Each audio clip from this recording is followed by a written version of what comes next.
Welcome, everybody. I'd like to call to order our work session for the town of North Topsail Beach. Today is the 27th of February, and we're going to be working through budget items. So at this time, I'd like to request a motion to adopt the agenda. Motion to adopt. Do I have a second? Second. All in favor? Aye. Any opposed? No? Okay, then we're just going to move right on to new business with our manager, Ms. Darian. Thank you, Mayor. Good morning, everyone. Ricky, if you want to just go to the second slide, we'll start there. So this morning, I'm going to kick off everything, just giving you all a budget overview and economic outlook. Back one, back up one. There you go. So the town conservatively budgets to maintain service levels delivered to residents and visitors while strategically increasing or expanding services as growth and demand warrant. And we all know that we've experienced a significant amount of growth here in North Topsail Beach over the past couple of years. Our general fund revenue stream is narrow, with a majority comprised of ad valorem and local option sales use tax that makes up approximately 80% of the total projected revenues that you'll see this morning. Projected expenses are derived from meetings with department heads who are here this morning, who will be presenting their department requests throughout today. Reviewing historical data, we typically, Caitlin and I, look at the last 3-year actuals and recognizing the external economic conditions that are prevalent, such as inflation. Town administration remains focused on pursuing new revenue opportunities through federal and state grants, as well as county grants that we submit for, as well as unconventional sources such as selling town merchandise and acquiring sponsorships for town events that we have, that you've seen a little bit of this fiscal year. We'll continue to expand on those endeavors. The priorities that you see on the slide are established for the preparation of the 24-25 budget as follows: remain fiscally sound by maintaining strong reserves and fund balances. Improve infrastructure and mobility. What does that mean? We've made a concerted effort over the last 2 years to invest in maintaining infrastructure and providing additional infrastructure in terms of bike lanes. The board has approved a memorandum of understanding with NCDOT, the Department of Transportation, which committed to this fiscal year $100,000 for the study for the bike lanes on New River Inlet Road, extending those to the end of the island.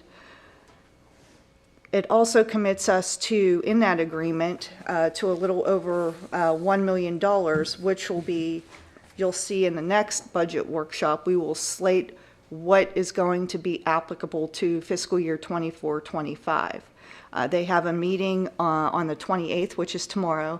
I expect to receive an update on the 29th, which will tell us what we need to plug in for that number. So you will see that at the next budget meeting, but just know that that will be incorporated into this budget, because that is something that the board has committed to. They're just still in the environmental study phase.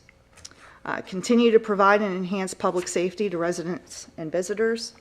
Maintain a high level of preparedness in order to respond to and recover from emergencies. Continue to provide high service levels and quality of life amenities, our beach, and continue to employ technology to engage, improve, and expand services. One thing that we have focused on this fiscal year is implementing new technology to aid specifically with different departments. We have the iWork system that's being currently implemented, which will be officially rolled out soon. That is applicable to our Public Works Department, which is creating a work order system that tracks activity flows and will also give residents an avenue to report any issues Public Works related. Also, it provides assistance to our code enforcement area, which is really going to, and I'm really excited about this, is bringing everything beach operations together, tying it all together this year, so that we're not working in silos. It'll track and incorporate everything. So everything that our code enforcement officer is doing on the beach, everything that our overnight person who starts to work Memorial Day through Labor Day to remove the abandoned personal property items like chairs, umbrellas, anything that's left over. That'll be pinned and tracked. And then also any with our police department, the beach ambassadors, the 2 beach ambassadors that we have, they will also be using to track and pin anything that they're issuing related to dune violations or any educational matters that they're dealing with, so that we'll have an idea and a tracking of what's going on, all things beach operations related. Initial tax estimates are expected in early March from Onslow County. The slides presented represent the existing tax rate of $43 per $100 valuation and assume a 95% collection rate. Historically, we've seen 98 to 99%, but to be conservative, we're assuming, once again, 95% collection rate. The 43 cents is broken down with a 26 cents allocated to the general fund, 7 cents to the capital improvement fund, and then 10 cents to the beach fund. The represented levy is $1,630,900. With motor vehicle tax levy excluded, which we usually do exclude that historically, and that equates to a little over 6.9 in revenues at the same tax rate. Some of the highlights that include, and Ricky, you can go to the next slide, for this budget that we'll go through today. We've drafted the revenues without the use of prior year reserves and with conservative assumptions once again, such as not accounting for grants other than what is currently awarded. That's something we've done the last couple years. We've submitted grants for the upcoming fiscal year that include the North Carolina Emergency Management Disaster Relief and Mitigation Fund grant for a little over $1.2 million. Grants are pending completion for $500,000 to Onslow County. That will be used to offset the debt service for the special obligation bonds. That goes back to the Phase 5 beach project that we're getting ready to wrap up this April. But our payment in that regard is just under $2 million, so that will assist getting money from the county to assist in that repayment. And this is much more than what was requested last year. We were allocated $200,000 last year.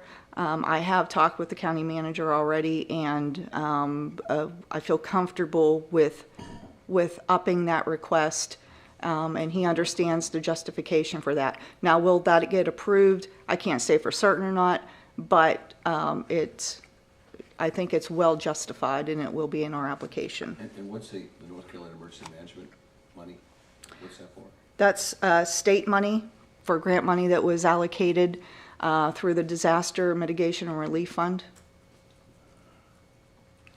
Also, we've got $299,460 that's going to be applied for Vitex removal. That's something we've been discussing the last couple years, and if you recall, we had it in the budget for this year, but a decision was made to pause until these grant monies were released, and to also have the towns of Surf City and Topsail get on board. So the idea is that we all submit one application so that we're eradicating the Vitex all at one time because it's so invasive and spreads. And those grant applications that I've just spoke of, they are pending completion, like I said, and they'll actually be submitted within actually this week, and the county grant, and then the following week will be for the Vitex removal. So these are all happening and in progress right now. Okay. We also accounted for a conservative 5% increase in occupancy tax and a 10% increase for local sales and use tax. The general fund total draft budget is a little over $7.7 million. That's over last year's budget, not over actuals, correct? Yes. The general fund expenses have been drafted an amount of $7.1 million on current needs, and then of course recognizing inflation. Personnel costs will account for over half of the general fund, as they historically do. Please be aware that salary figures overall are still in the process of being calculated. Those will be large changes that are just mentioned throughout the meeting, and we've got the current ones plugged in, but just be aware that the proposed salary increases will be reflected prior to the March budget workshop meeting. The draft 24-25 budget reflects an overall decrease of 5.46%, or $414,279 under fiscal year 23-24 total operating budget. And the reason why that we present this as unbalanced is just because it gives the board the opportunity to get a snapshot of where we're at right now and to provide input so that we can take your priorities and goals and then establish those and incorporate them for the next budget workshop. Before you leave that though, when you're talking about the reduction, there's no contingency in the budget right now, and there's no increase in Correct. salary costs, right? Correct. Okay, so Yes. that's the first shot. Yes. Okay. Yep. Like I said, the main point is so that we're getting feedback from the board and so we can incorporate that into the next meeting. Okay. So similar to the previous 2 years, we will also take a strategic budgeting approach for the next budget workshop by providing the 5-year projection like we have done in the past. And that will, again, provide a long-term perspective of what our knowns and what our established priorities look like. The Board of Aldermen established a capital improvement fund back in 2020, as you recall, which allocates 7 cents of ad valorem tax for capital expenditures. In December of 2022, the town entered into the interlocal agreement with Onslow County, which allocates 3 cents of county ad valorem tax to be paid to the town in exchange for fire protection services within the town's incorporated borders. And this will remain each fiscal year in effect for each year of the agreement. This was not an additional tax, because I know that constantly comes up, that it was questioning if it was an additional tax levied by Onslow County. It was not. It was just rather reallocating the county's collected levy within North Topsail Beach to the town. You might want to add on that just real quick, because we were part of that discussion. It's a fire tax, and because the county supports a lot of the volunteer fire departments and everything else, it's not just for us, it's for any of the fire stations. And it's just to make sure they decided to allocate money because of the infrastructure issues. And I think in the past I think one year they had $3 million worth of requests from the volunteer fire groups, and they gave them like $400,000.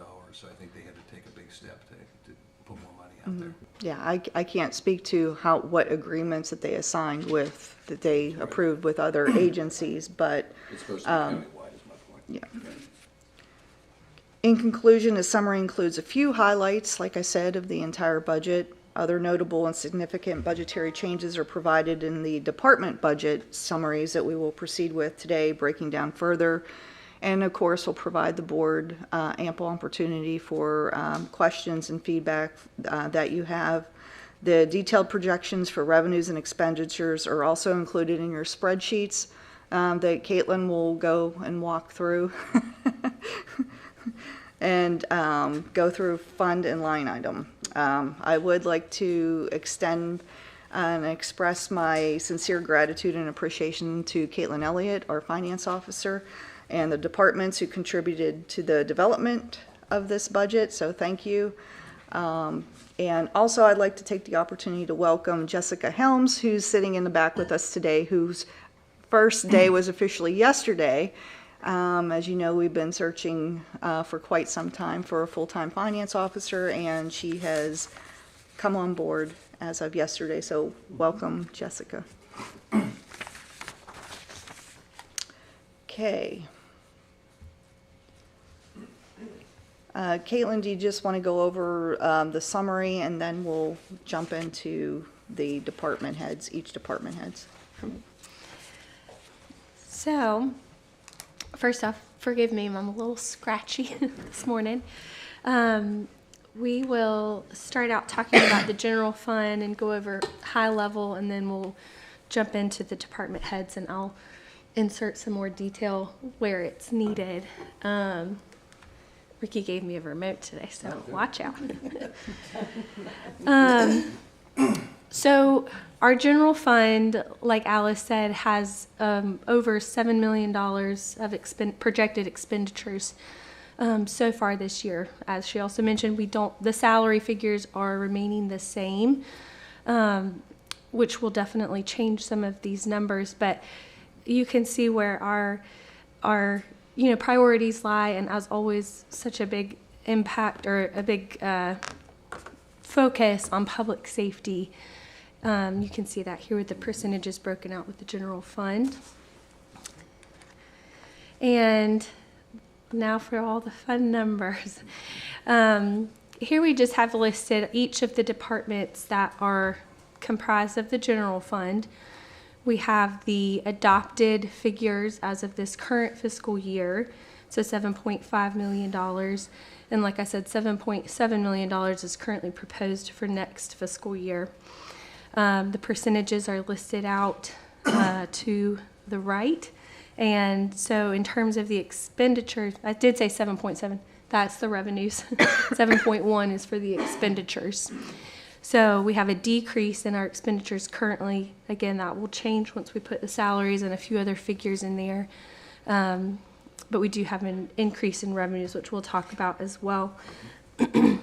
As Alice said, I always like to not plug in the contingency until after you guys have had this conversation. I think it's important for everybody to see where we're at, either a surplus or a deficiency, to help you guys make a better decision. So just for transparency, so you currently have $530,000 to spend in theory, but we will be taking some of that with the salaries and anything else that you guys talk about today. So we do, as always, build in some capital assets within the general fund. Currently for this upcoming year, we have the following items built in. We've got two items within the streets department, a wet, dry vacuum unit and crack sealer, which Al can speak to that. We are going to be doing a townwide computer and server replacement, so that's built in as well. We have a skid steer, again, Al can speak to that. We'll have one vehicle within the police department and then one vehicle within the fire department, and not a actual engine, just a vehicle. Be a lot more money. And I know this is a lot of numbers, but you guys have also received the spreadsheet that has all of the breakdowns as well. We have, like Alice said, we left the taxes remaining the same for right now with this current fiscal year's tax rate and levy. We should be getting those figures from the county next week.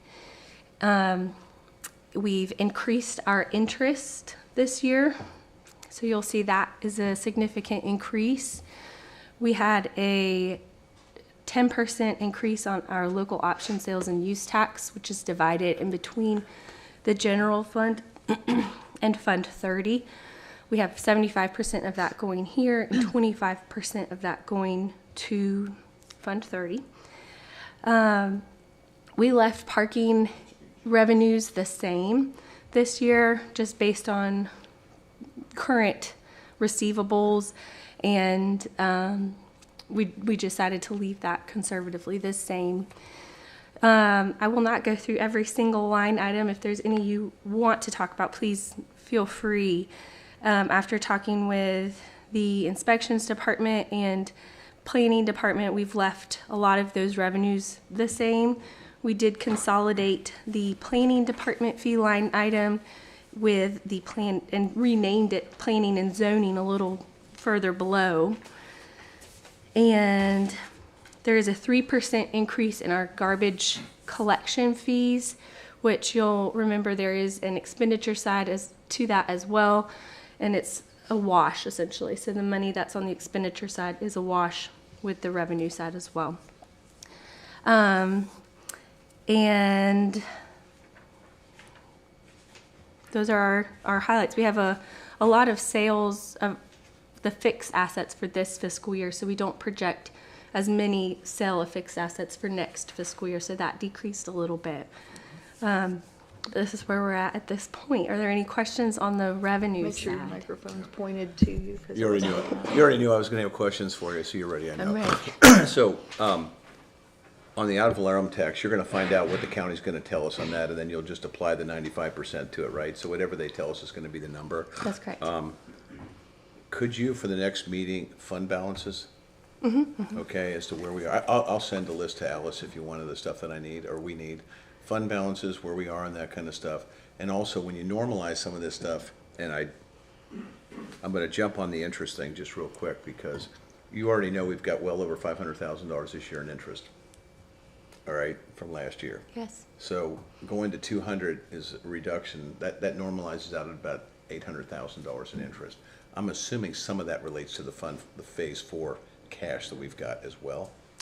Some, yes. Right, Yes. so I mean, I think we ought to take a look at that, and I'm sure, not for today, but to do some kind of cash flow analysis on, it'll come out in the fund balances and what kind of returns and stuff we're looking at, because I think we're gonna get, you know, I don't see interest rates dropping much, and we ought to be able to get some more money there, just to look at it. And then also on the occupation taxes, I think to normalize that versus what we're actually seeing this year. I mean, budget to budget is fine, this is a great starting point, but I think, you know, for our next meeting, I'll send a note to Alice, but I think just to give us an idea where we are cash-wise, or, you know, those type of things, and what those funds look like. Sure.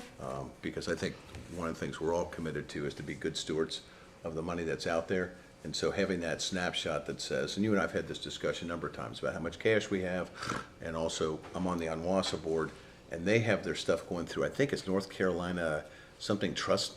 That's where we have ours as well. Is that where it is The as well? Capital Trust. Mhm. Yeah, because that's where, you know, because they were looking at their returns and stuff as well, so. Right. It's just, I think, just good cash management. So, no, this is a great place to start, but I think some of the stuff, and I'll send a note to Alice, just in terms of how we can get a handle on where the money is. Okay. Thanks. Just be aware too that I have reached out to Doug Carter in advance of this meeting to see if he had any guidance as far as investment recommendations, and he did not have anything to provide further than what we already have. So I have vetted that avenue with Doug Carter already. No, but I think it's important, to your point, is we're investing in the same fund as, that is a good protection for us in terms of Yes. where we're allowed to invest, okay? And it's run by the state, right? Right. It's a state fund. So I think that makes me much more comfortable with, we're not having my cousin on my sister's Oh, side yeah, do yeah. our management of cash. We're doing it in a state fund that's set up for these purposes, right? Definitely. There's Thank a you. lot of restrictions to where local governments can That's the invest their point. money anyways. So this is a very conservative and safe place to Excellent. invest our money. So we have seen the basis points increase dramatically, which then increases our revenues. Right. But we expect to see that decrease a little bit. Right. But we'll still see an increase of revenues Well, versus. and I've, you know, I COVID think this year. I personally have learned a lot from you and from Doug about things like when we're first looking at some of the FEMA stuff, I was like, why can't we just do a line? And he goes, you're not allowed to. Yeah. Okay, so there are restrictions on what we can and can't do, so I think it's great you're using them. I'm thinking about that large interest number you just mentioned. Yes. Or you mentioned, Rick. I think that if the cash is in the beach fund, the interest should stay attributed to the beach fund, because we don't know that the cost of the actual project when we get to it isn't going to be higher than the amount that we were expecting to receive, especially with the truck haul costs going up. So, yeah, I think the interest should stay with the Fund 30. I think that's a good discussion to have, but one of the things we need to be careful on is, we've got $10.5 million of state money sitting there getting interest. I want to make sure that that's our interest. Okay, so that we need to make sure that whoever our experts are in determining where money should be and where those dollars should be segregated. I agree with you, Mike. I mean, if we put money away in a fund, let's not be pulling stuff out of that fund, which I think is your point. And for clarity, that the $10 million grant is in the capital project fund. It's in a separate fund of its own within the big beach project. So it's not in our beach fund. And we do have our interest split as well. So there's a portion going to the general fund and a portion going to the beach fund. Because you've been tracking cash, and segregating cash, because we talked about that from the Phase 4 stuff, to make sure that we knew where that cash was, right? I'm done. Okay, I'm not used to having the clicker. So I will discuss governing body and administration and, oh, no? Do you want to turn over to the department heads and then We flip can, back yeah. into governing body? That's So fine. that they can Sure. go through theirs. I know the agenda says break, but are you guys good to keep going? You good? Okay, Okay. so we will call up our building inspector, Ralph Allen. And so I just want to make sure everybody understands as we go into this, our job at this point is to just be listening to what their needs are, and then Alice will be working with them and coming back. So if you have questions, that's great, but at this point, we're not determining yes or no to the Christmas list that Ralph has. First impression. Good morning, Mayor and Board. As you looked at your overview, as you can tell from the overview situation, it appears that the inspection department is remaining somewhat neutral in our budget as compared to last year, minus any inflationary issues, and also I believe the salaries are going to be discussed at a later date. As far as any type of large ticket items, I know we were talking about a 5-year plan. I think in the 0 to 3 year plan, we're looking fine as far as not requiring any large ticket items. I think once we get outside the 3-year plan, maybe get into the 3 to 5 year plan, we could possibly be looking at a replacement for the inspection truck. Right now it's a 2019 Ford 4-wheel drive. It has 52,000 miles on it, so I think the next 3 years will serve fine. I think after 3 to 5, we possibly need to start looking at that replacement at that time. That would be the only large ticket item I really have. As far as any discussion of any other budget issues that I've seen in there, we also always seems like we talk about that condemnation list that I was given 2 years ago. I'm happy to report that that's all been narrowed down to about 1 property now. All the other properties have been resolved either through encouragement from the town or from the private sector, all being involved in resolving it through the private sector. So we only have really 1 property right now. So Ralph, is that what that 1555 is for, potentially under demolition? Yes, ma'am. And that one piece of parcel or the property that we're looking at is actually down behind the fire department or the new fire department we're getting ready to build. It's on the unimproved little section of Topsail Avenue through there. If you look back behind the fire department, the house off Island Drive, you'll see the house I'm talking about. Yep. The property owners are located in California. It's another interesting case where the grass is mowed, the taxes are paid, however the structure is in rough condition. I won't go so far as to say it's going to have to be condemned, because every time I say that, I get surprised by inspections and what engineers can come up with as far as repair and replacement go. Of course, the 50% rule, once again, will be the overriding factor here. I find it hard to believe that structure can be fixed up, but until I can get inside of it, I want to reserve any further comments about that. Really, those are the only 2, larger ticket items that I have to comment about, unless the board has any questions for me this morning.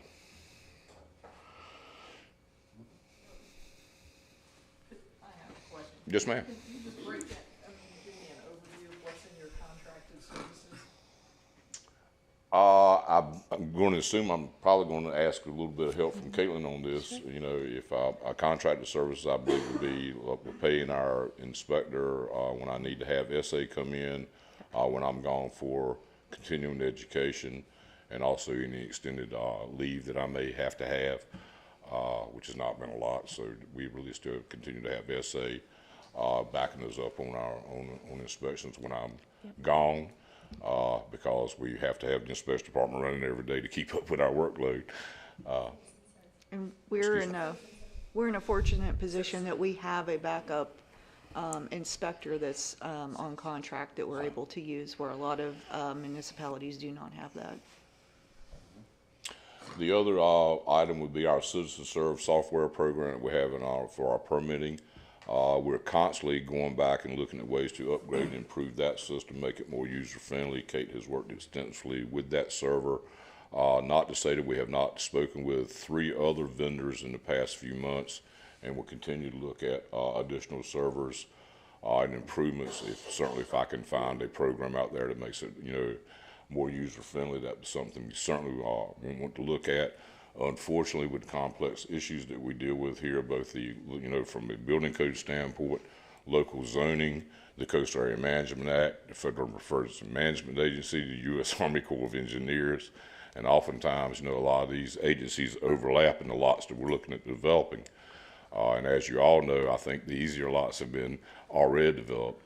Now we're looking at the more difficult lots that have to be developed with additional, now we have more rules than what we have, and we're trying to apply them to the smaller lots, so you can certainly see the complications that are associated with that. So regardless of what software program you have, you're still going to have to upload numerous permits, numerous documents. That's just the way it is when you develop on a barrier island. And I believe those are really the two issues that we really had there. You got a typo in the first column. Because I was like, those don't fit. Okay. The salary should be 143 and 143. Otherwise, the numbers don't tie. So I just have a question. So we have an IT. Can you component- turn your mic on, please? So we have an IT component within the department, correct?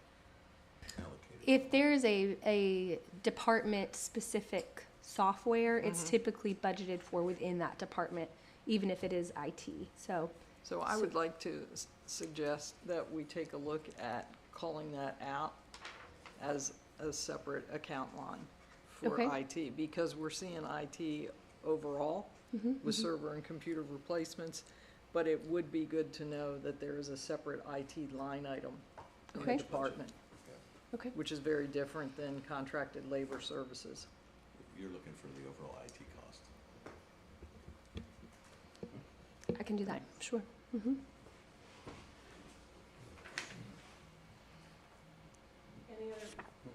Any other questions for Ralph? Thank you, sir. Thank you. Have a good day now. All right. So, Miss Deb Hill, our planning director, is next. Those of you following along on the slides, it's the slide prior to the one we were just on.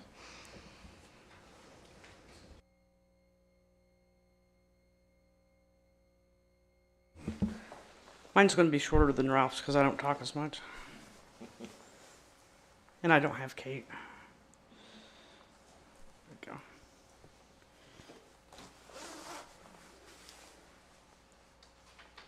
we go. Overall, the planning department budget remains static. I think that there were a couple of line items that we condensed for planning and zoning just for housekeeping. In the next 5 years, capital improvements to replace the truck. We're still working on adding additional personnel, planning assistant, and that's about it. So should we be carrying that 22,000 over to the next budget? Because it's not in, The 22,000 for part-time salaries, that was just, that's why you'll see a decrease. I think I was mentioned on one of Caitlin's slides where you saw a decrease. That was moved over to incorporate everything, like I said, for code enforcement. Okay. Because that was typically, okay. code enforcement used to fall under planning. Yep. So, and that's been transferred out of there. Okay, thank And you. then what's embedded in the salaries? Is that the additional person we're talking about, that we've talked about in the past? Yes, yeah, the Okay, so the salaries. 161 is the same thing we had last year, so that includes an open position today. Correct. Yep. Thank you, Deb. Oh, Laura, sorry. Lit up, there we go. So I have, again, a question for you, Deb. On contracted services, what is that in your department? That should be part of the planning department's chip in for citizen serve as well. Okay, Their software is split between planning and inspections, so that's planning's portion of that software. So I can break that out as well. Okay. I'll break, and really for this one, it would be renaming that line item. I think that's all of what's comprised there. okay, But we can do that for all the departments. We're all on the same system. right. So- But it's just not clear what that was. Right. Okay, thank you. Yeah, and I think that would just be a general statement. in that, just so we call that as IT. Or software. Okay. Thank you, Deb. Next, we have Mr. Al Cablé, our Public Works Director. So Ricky's going to take over now. What do I do? What?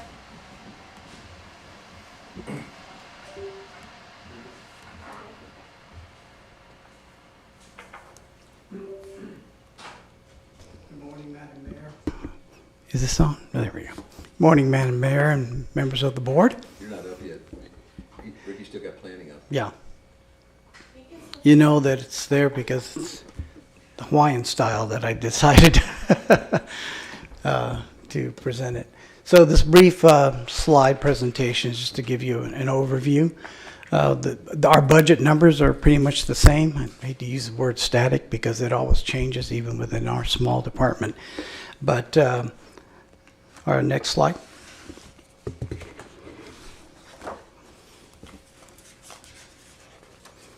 So, yeah, no worries. I think it's the following slide. I'm not sure I sent over the exact one.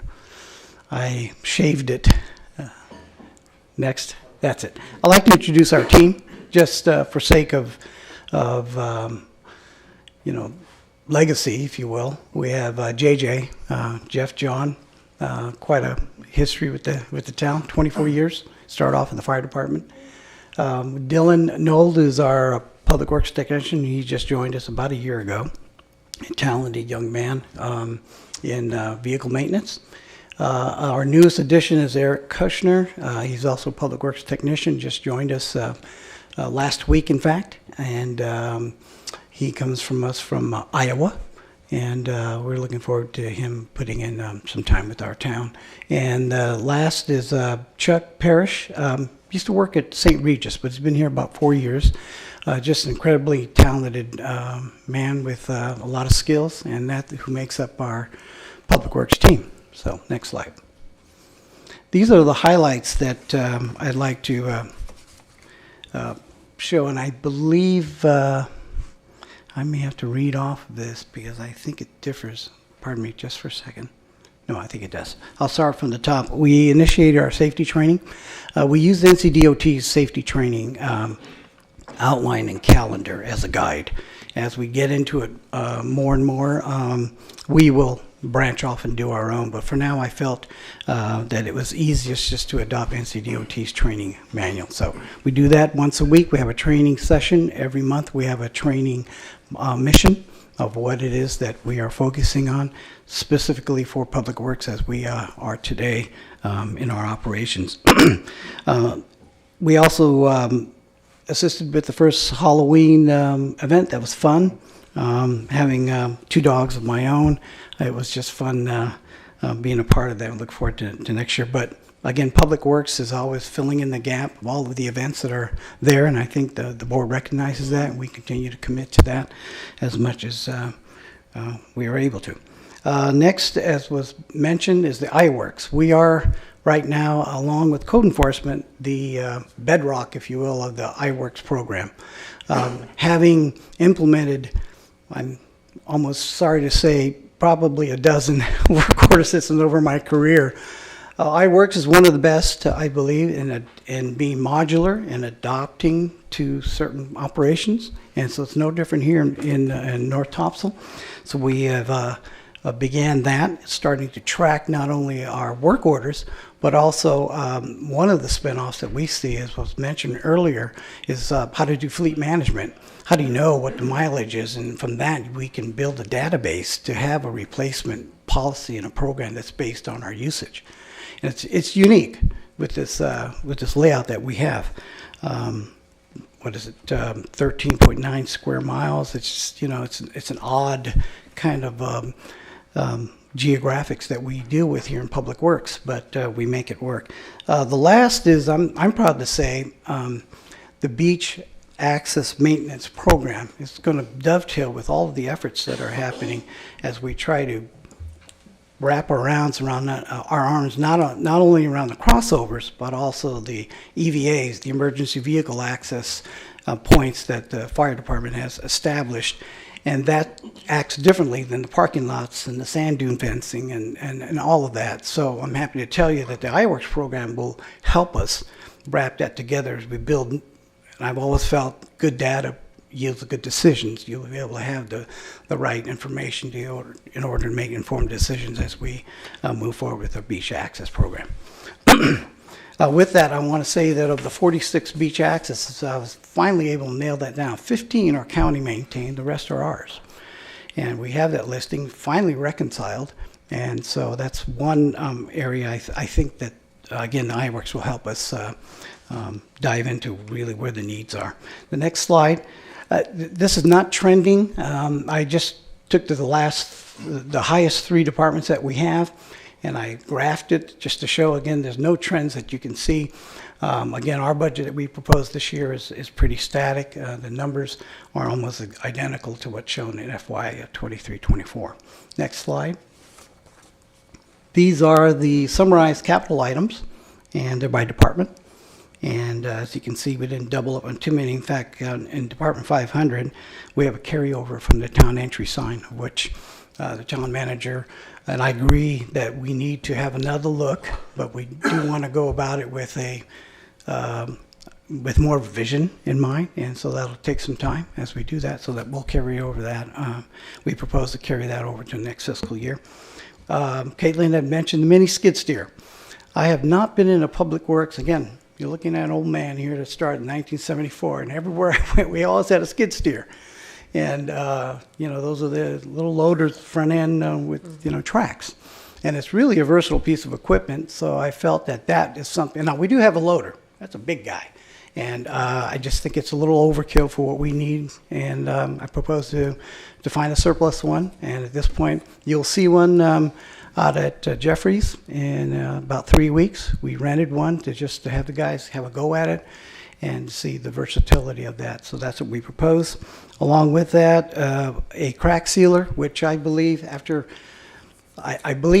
expressing our concerns to NCDOT about having pavement restoration at a more scheduled basis. I mean, not only the siding and striping, but also the pavement surface. I said, but listen, we will do crack sealing, and we'll show you what we would want to do on our streets, so you can repeat that on NCDOT. So you will see, I hope, if you support this, our crack sealer, which is I've done it. It's kind of a therapeutic maintenance practice. Actually, you just put a bead of asphalt down all the cracks. It doesn't look the best, but it also sends a message that the road will need some repair down the road. And so I have found that to be most beneficial to have that. Again, crack sealer is usually part of the mainstay of every public works operations. Very easy to operate, very safe, and very cost effective. I propose that. Just to clarify too, because you have lease purchase, and we went through and vetted that and discussed it, and we have in there a cost to purchase, not lease. Okay. That's correct. Clarify. Yes, sorry. I should have changed that on the slide. Kayak launch refurbishment, that is something that I have kind of come to the table lately on after doing a visual inspection of the 2 and 1 unofficial kayak launch that we do have. They're all in the state that of condition that we should take a look at either replacement or a very significant refurbishment. So that is that's what we both. propose as well. That's both the one near the North End Station as well as the one down on Island. Yes, ma'am. Thank you. And so with that, next Before slide. you leave item 7, is there any additional kayak launch building or thought for an additional kayak launch expanding? No, not that I know of. You're talking the 2 that the mayor had Yeah, mentioned. the town has 2, and then there's Onzo County Well, that It's a operates county to one, be right? clear, to clarify on the kayak launches, it's the one at Richard Peters Park and the one at Knowles Rodney Park. Knowles. Yes. We also have one down behind the North End Fire Station. Yeah, Is we're that one not, fine? we're not looking at that one right That's now right. because it's not an official one that's operated or listed with the town. I mean, it's there and we need to look at it and assess it, but these two are the I believe priorities. that one was given to the town by Dolphin Shores. I believe we own that kayak launch. We So will if we could research that. That's yeah, what could we just investigate rumor that? has as well. I committed to the town manager that I would research that a bit. One of the deficiencies with that is parking. And Yes. that's just it, we don't have parking to really. That's right. I don't know that we really want to promote that as a source, because I haven't seen any Documentation. documentation on the integrity of what's out there as far as docks or anything, so. I'm just saying, if you ask the community of Dolphin Shores, they donated it to the town. So we can investigate that. If that's the case and we're responsible for it, I would just like to make sure that it's safe. Even if we have many beach accesses that you can't park at too. So even if it's only for the neighboring homes that can walk up and launch, I don't know. We should check it though. That's some of the testimony, local testimony we had heard is it's one of the best kept secrets for people who do kayak launches, that's one that they could use. But again, the deficiency of nowhere to park is also something they keep in consideration. And a couple of things that have come about as of just last week, and that would also be reflected in this slide item, and Al, you can jump in, but the assessment, and this was included, captured it as part of the highlights, but I've asked that we had a structural engineer to assess our boardwalks at Richard Peters Park with the gazebo, and then also Town Hall.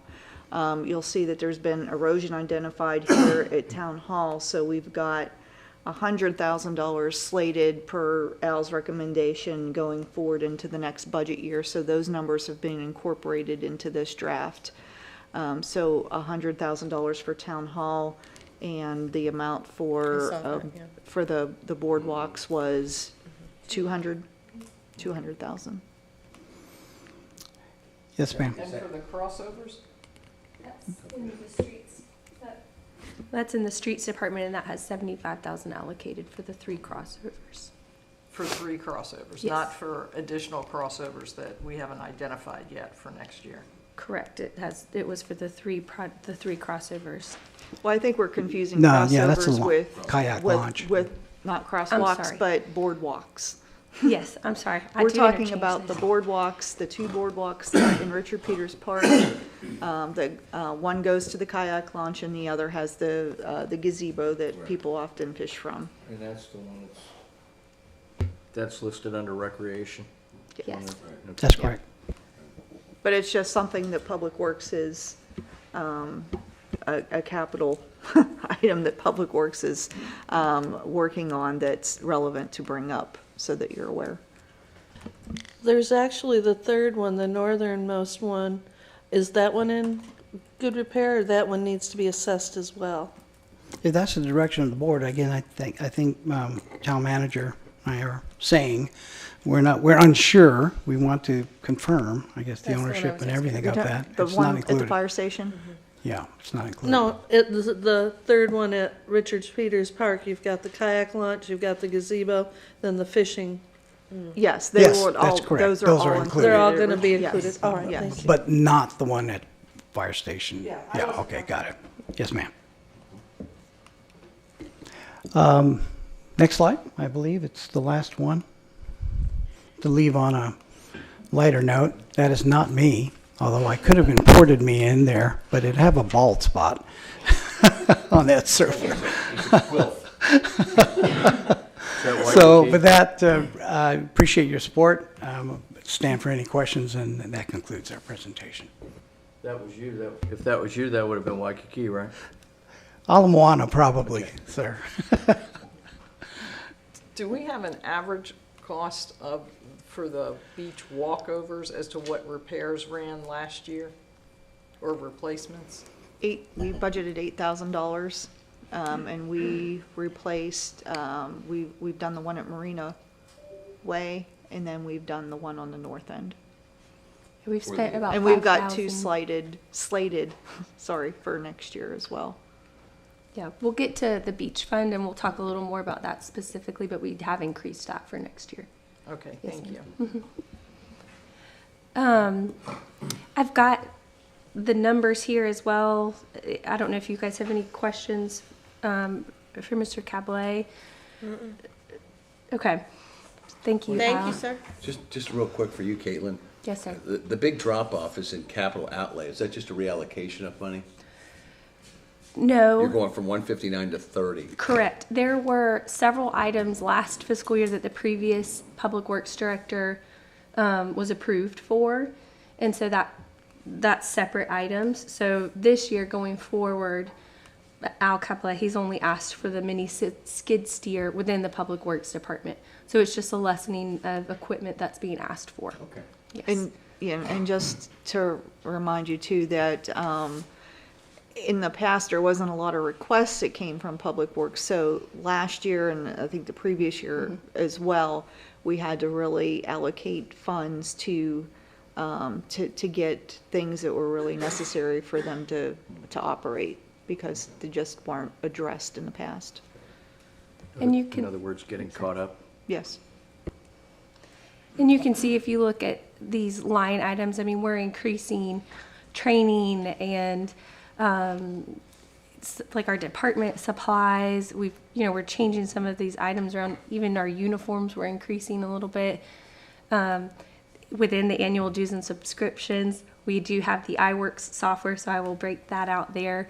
But $9,000 of that 10.5 is software. So every time when we have a new Public Works Director, we're being made aware of different things within the department that we need to catch up on and to make current. And we have in there too, I just want to point out, as far as, training, where you see an increase, I have expressed the desire to have somebody certified within the Public Works Department as a certified playground safety inspector. I think that's very important. Been trying to get that going for the last 2 years, but we haven't had the capability to go forward with that. I think we have it at this point, and I think, Al really understands the importance of that going forward, but it's something that is incorporated in here as well. Okay. And you'll see that that's part of the increase. Right, and on the IT side, would you do me a favor, as you're putting this stuff together for us, is, you were just talking about software of 9,000 in there. Could you let us know what are reoccurring, like if it's a purchase of a software and there's a maintenance of 100, or it's $9,000 a year forever? Sure. I think that would be good to look Okay. at, because then you're right back into the 5-year planning thing, which is what we used to call it creep and leap, right? Is you get this and then you go to the next system. I think that'd be good to know what that impact is. Sure. I have one other question around the mosquito control. I see that's dropping. Are we changing level of service there? Smaller mosquitoes. We do it based on it's as requested, and I'll be honest with you, it's a program that it's taken a while for me to even wrap my mind around on why we continue it. It's historically, the town has offered that. It's not really requested that much anymore, but it does require the use of chemicals and pesticides that we have to be certified and trained in to use, and then we have to store those chemicals and pesticides. And the town has historically gone onto private property to spray for mosquitoes, which We should not be doing I don't personally think that it's a good endeavor for the town to continue with. Yeah, I mean, I personally use So mosquito it's squad myself. reason why That's what most it's people not do. very promoted. Most people do, if they are concerned about mosquitoes, they're hiring their own service to do their yard. So the question is, do you see this as a line item that we need to continue? It's the board's discretion if you want to provide that service. I think that's question number one. I told you my opinion on it. Well, maybe, can we think about that as a board and bring it back? Because as we hear what our other expenses are, we may Yeah. want I- to not move forward with that. I'd just like to comment on that, though, before we move on.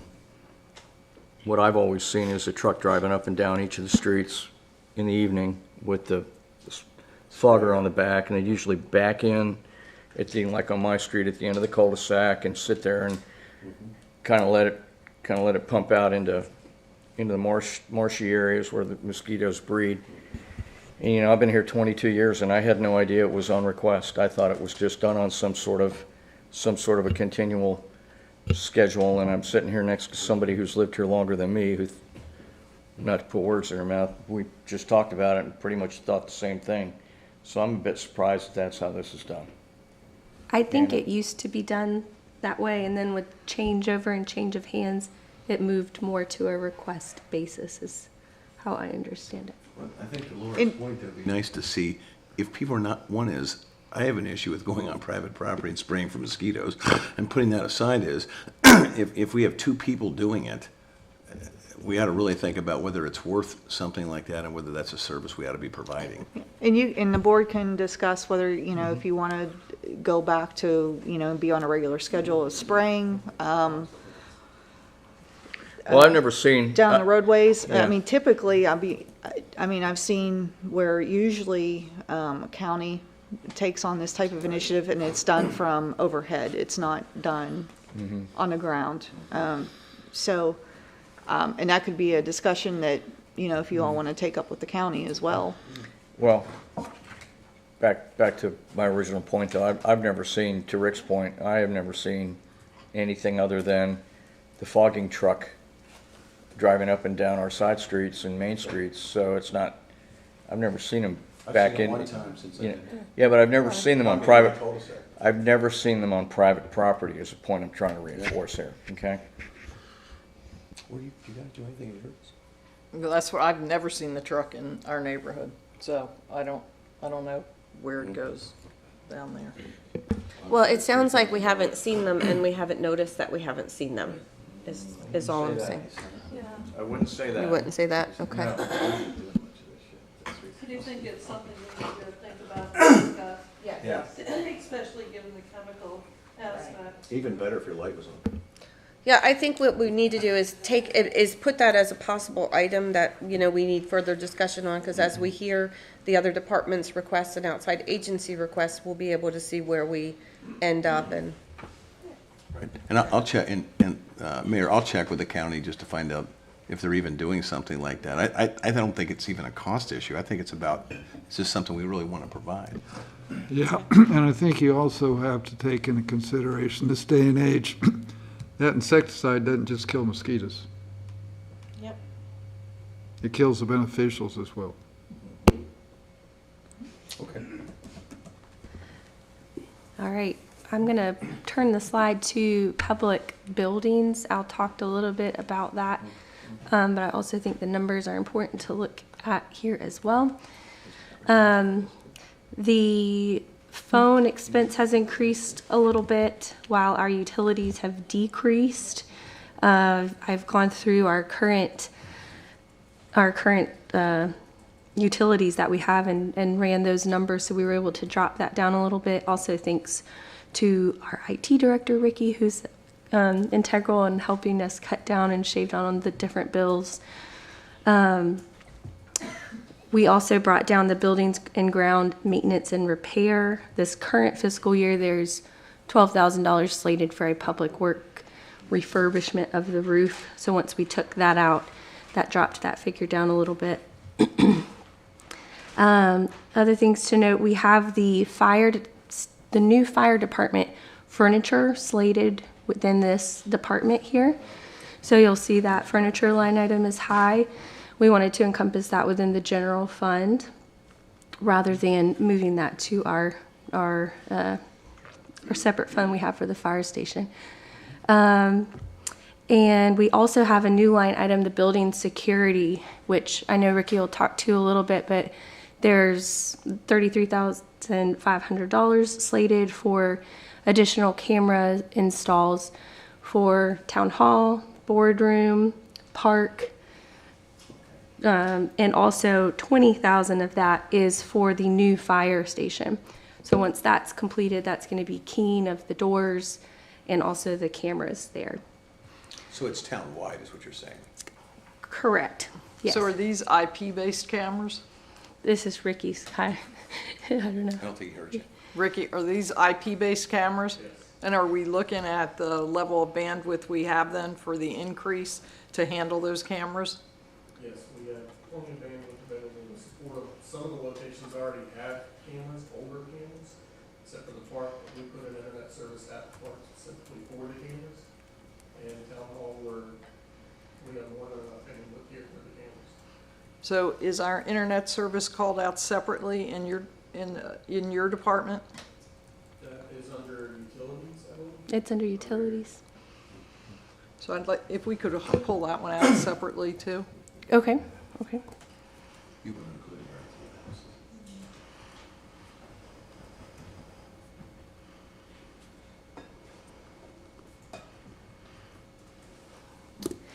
our The other thing to note here is the 120,000 figure you see in capital outlay. That is what Alice spoke to earlier. There's $100,000 slated that was identified by Mr. Cablet for town hall erosion that was discovered. And in addition, we have $20,000 slated for possible town hall reconfiguration, getting a couple more offices out of our current space. So we have some money set aside for that. And we will continue to be leasing our temporary housing for our fire department, which is the lease payments. That's at the bottom. Caitlin, are we looking at anything on the Public Works building? That's gonna be our next big project, I assume, down the road. Correct. So, I mean, that's kind of, I'd like to actually go in there and look around. It's been a while since I've been in there, but it was pretty bad the last time I looked. And was slated in our 5-year projection last year. It was on the tail end of that projection, so of course, when you see it at the next meeting, it'll be moved up, because that will be the next critical facility that we address. Because I think one of the things we need to be careful about as a town is not throwing good money after bad and keep repairing stuff. And if you look at the South Fire Station, that was a trend we had before we decided to replace it, was to keep patching, and eventually, I don't know, what's the life of this buildings, Mike? 25 years, and that thing has been there for 40 or something. So I think we need to be on a plan that shows how we're taking care of that stuff. Yeah, we also, with the North End Fire Station last year, we budgeted a considerable amount of money. I think it was in the $500,000 realm to bring that facility up so that we did not get into the current condition. So there's been a lot of effort made to, bring that facility up and make sure that, we get the life we can out of it. It's the North Station? Yes. Yeah, I think it was 300,000 last fiscal year, and this fiscal year we have 150,000 there. I had one other question on your telephone and cell phone expense. Yes, We're ma'am. going up. A lot of carriers' prices are coming down. Is that an increase because of increased capacity or number of employees, or what are we looking at for that increase? So this line item has 4 different things going into it. We've got our cell phone bills that we have with AT&T, which that portion of it has dropped from previous years. We have added a fax line back in. We had to have that for our police department. We also have to have a phone in the elevator, so that's a slight increase. We have our desk phones through Verizon. They're called One Talk. They're expensive, and we're looking at different options for that as well. Probably won't be this fiscal year, but maybe the next. And then we also pay monthly through Verizon for our cameras that are currently on the bridge. So there's several different things that go into this. So while the cell phone portion is coming down, the other ones are still fairly expensive. Which is Did you include the $5 that AT&T's giving us back now for screwing up our service for a month? I just got did the not. notice that I was getting $5 back, and I was trying to figure out where to spend that, so. My only comment there is that since that's a chunk of change broken out in a few line items, I think the detail there would be helpful. Okay, sure. You want it broken out further, or you want it? Yes. Okay. Sure. Yeah. I'm just trying to make sure I'm understanding, so I can provide that. Okay. The reason I like that idea is going forward, there's the opportunity to then switch those lines to different providers. And it's Sure. easier if we call them out as different providers become available. Sure. Yeah, we could do that. Any other questions within public buildings? Okay. I'd like to look at streets. Okay, here's the streets department. Um, the big increase here, you'll see at the capital outlay item, line item, is the new wet and dry vacuum unit that Mr. Cablet spoke to, and also the crack sealer, a piece of equipment. That one we are budgeting for a used piece of equipment. Also encompassed in that line item are 3 crosswalks. And that is in line with the discussions you guys have been having as a board. So those are the crosswalks, I think, that have already been established. And you're gonna, can we see the details behind what those 3 are? Sure. I mean, I just have 75, 75, 75, and 35. Okay. Al, do you want to, No, the equipment. Al, can you come and to speak on the, You want the equipment or the crosswalks? Sure. These costs are ones that have been given to us by our Public Works Director, so he can speak in terms of the pieces of equipment themselves. Yes. And average costs. Yes, Madam Mayor, members of the board. The mini skid steer, again, both were proposed as a lease purchase of a surplus. We have done that in the past.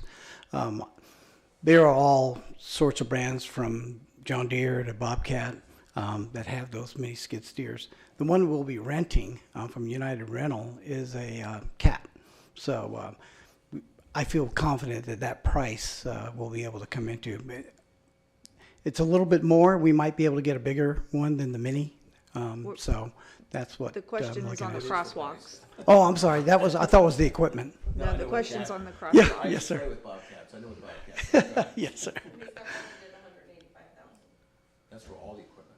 That's for 2 pieces of equipment specific to the streets department. So you've got $75,000 for a new vacuum unit, wet dry vacuum unit, and $35,000 for a used crack sealer. The remainder amount in there is for the 3 crosswalks. And the question was on the crosswalks. I think it was Okay. on the equipment, he said. Yeah, I thought it was on the We equipment. had to have a discussion on crosswalks anyway after I talked to Connie and we were talking about painting the street and putting the sign up. Doesn't sound like that much money. Yeah. Any more questions on the equipment, sir? No, I was just curious about the equipment. Yes, sir. Thank you, Al. Did I miss something? We've also added 2 new line items here per the direction of our Public Works Director for striping and signs to break that out a little bit further. And of course, including funds for our parking lot maintenance and repair and any street paving and repair that we might encounter. You'll remember last year we added $20,000 for stormwater, and we have that here as well. And we've beefed up the town entrance signs, again, like Mr. Capley mentioned in his presentation. Caitlin, the stuff on the state highways, what, do we get reimbursed for anything? I mean, we're talking about crack sealing on state highways. Correct. No, I think he's talking about the state stuff, because he also said it's a way to tell them about what needs to be fixed, too. You're doing the state highways too with the crack sealing, correct? Madam Mayor, members of the board, no, I meant to sort of toss that gauntlet down and say, this is what we're doing on our public streets. You need to do the same on yours. That's all. And No, all we will not signage go would- on NCDOT. Right, and all signage would be on our streets, too? Yes, sir. Okay, just want to make sure that's the case. And we do get reimbursement through the Powell bill funding. You probably remember me talking about that before.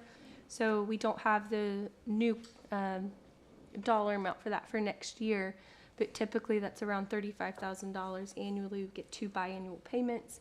And then I have to submit reports that are what work or what equipment or what have we done on the state roads to help maintain those. And by the way, I did mention to the county commissioners that we were looking at crosswalks and mentioned that probably one of the more dangerous ones is right across the street from, there's a lot of people that cross on that county access that there is no crosswalk there, which is kind of unusual. So I don't know if they're gonna do that. I don't know if you had a chance to talk to the manager, but I did mention it to the commissioners.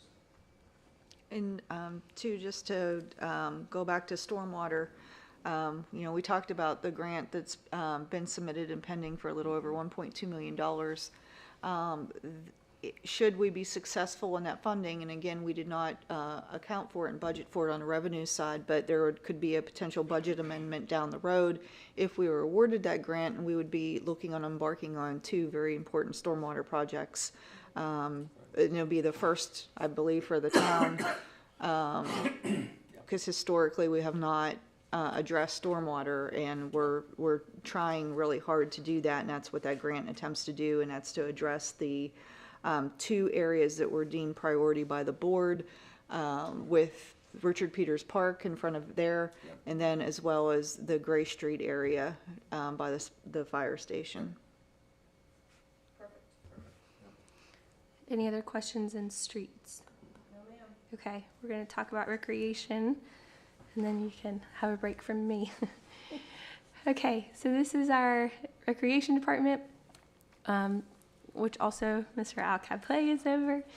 And we have, the biggest thing here is the dock and boardwalk maintenance and repair, which he spoke to. And there's $100,000 allocated per park. So Rodney Knowles and Richard C. Peters Park.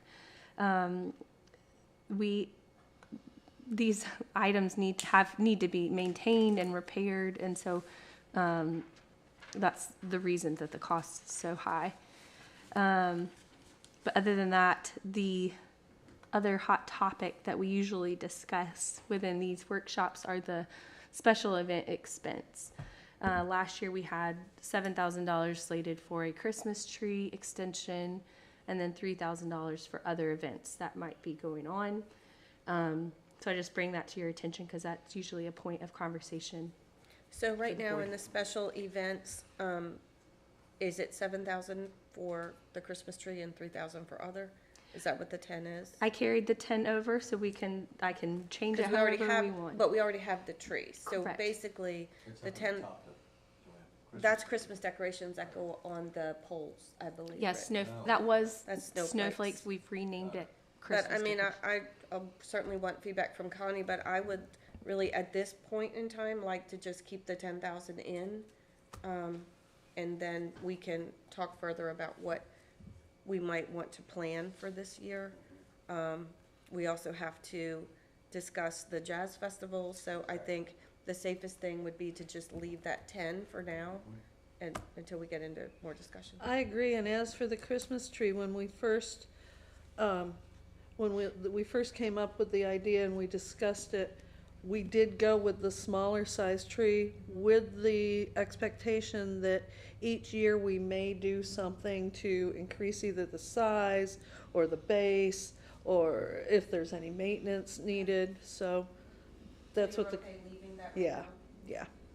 And just to clarify too, on the Christmas decorations with snowflakes, the idea there is that we replace a few a year so we don't get into the situation where we're looking at a large expense and having to replace all of them. So this is budgeted for so that we're incrementally each year replacing, having money available to replace a few as opposed to all at one time.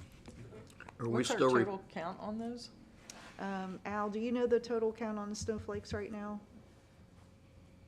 And reindeer. and mermaids? We've got a little bit of a mixture, but we've been trying to be consistent with just Right, but snowflakes. like, just how many total do we I have? believe the unofficial count is 50. It grew, all I do know is it started here at Town Center and grew this way.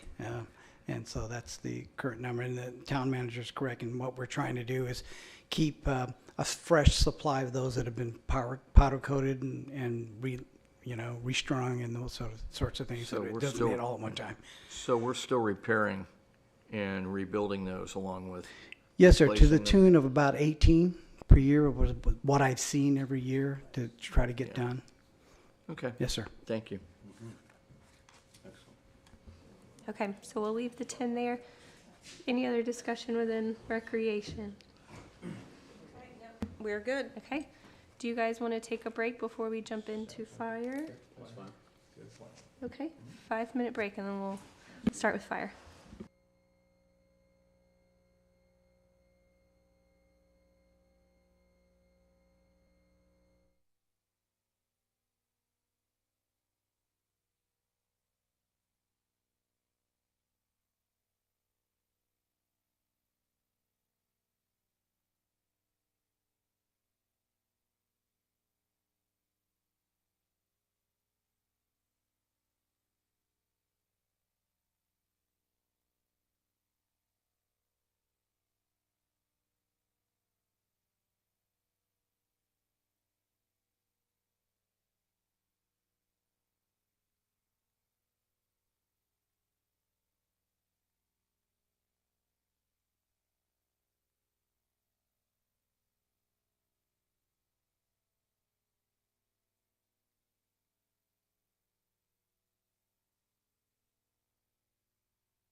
Yes, we have fire next. Bear will. He's already spent all his money last year. Sorry. So good morning. So we had a few line item increases, and then we have adjusted a few for transparency. For some reason, for years, I'll just say our turnout gear was hidden under departmental supplies. We pulled it out and moved it to uniforms because that makes more sense, right? So we know where it is. So that's why you see the increase. And plus our turnout gear has increased this year. We went from being able to buy 3 sets that we budgeted for to 1 coat this year because of the increase in cost. So we took a huge hit in turnout gear.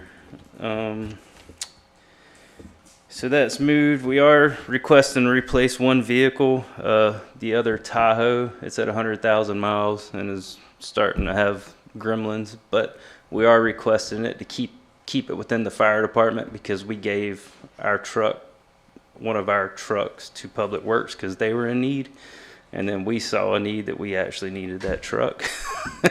So we needed to pull our boat and stuff like that. So that's in there. Our dues and subscriptions have increased because in January, well, the end of January, 1st of February, I was notified that our current reporting software had been sold, and the new company increased the cost. Unfortunately for the town and us, if we aren't reporting to the state, then we are not eligible for FEMA grants because all that is tied to the NIFRS reporting. So we had to okay the change, and we're going to continue to shop to see if we can find another program that's more conducive, less expensive, because I did negotiate 40% off from the company, but there are other programs that we're going to venture out and see what else we can find to try to save some money on that end. But our contract with them ran up in July, so when we got notified January, February, we had a tight window that we just had to bite the bullet on that one. And then, let me see what else. Our equipment maintenance, I'm waiting. Our guy that does all our PMs on our fire apparatus is coming next week, and he and I are going to sit down, and he's going to give me a projected increase on his side. That's one thing I haven't gotten yet for the budget, but he's here next week doing our trucks, and I'll have solid numbers on that. Other thing Caitlin and I were just talking about was insurance for the new fire station. We are actively shopping. As y'all know, I carry separate insurance from the town because I'm able to get it cheaper. Our insurance agent, he advised us to maybe start looking around, trying to vet the league and other just to make sure that they are. So we are shopping insurance. He's actively working on getting us a quote for the new building as well. So we are working on that. One thing you do not see in there is the cascade system that we've talked about previously. It is going in there, it just wasn't added, but we are actively applying for a grant to replace that system. So that grant opens September, October window, and we will apply for it. So hopefully we can achieve the grant, and we will not need that money. So. But you're going to put the expense in. You're going to add the expense in that. Correct. And what is the expense? It's $109,000. And then that's pretty much it. So Chad, from a staffing perspective, are you at full staff right now, or do you still have positions open? So we have 1 position open. We have interviews next week. So hopefully within 2 weeks, we will be back at full staff. Okay. Yep. Went from 2,500 to 75,000 for part-time salaries.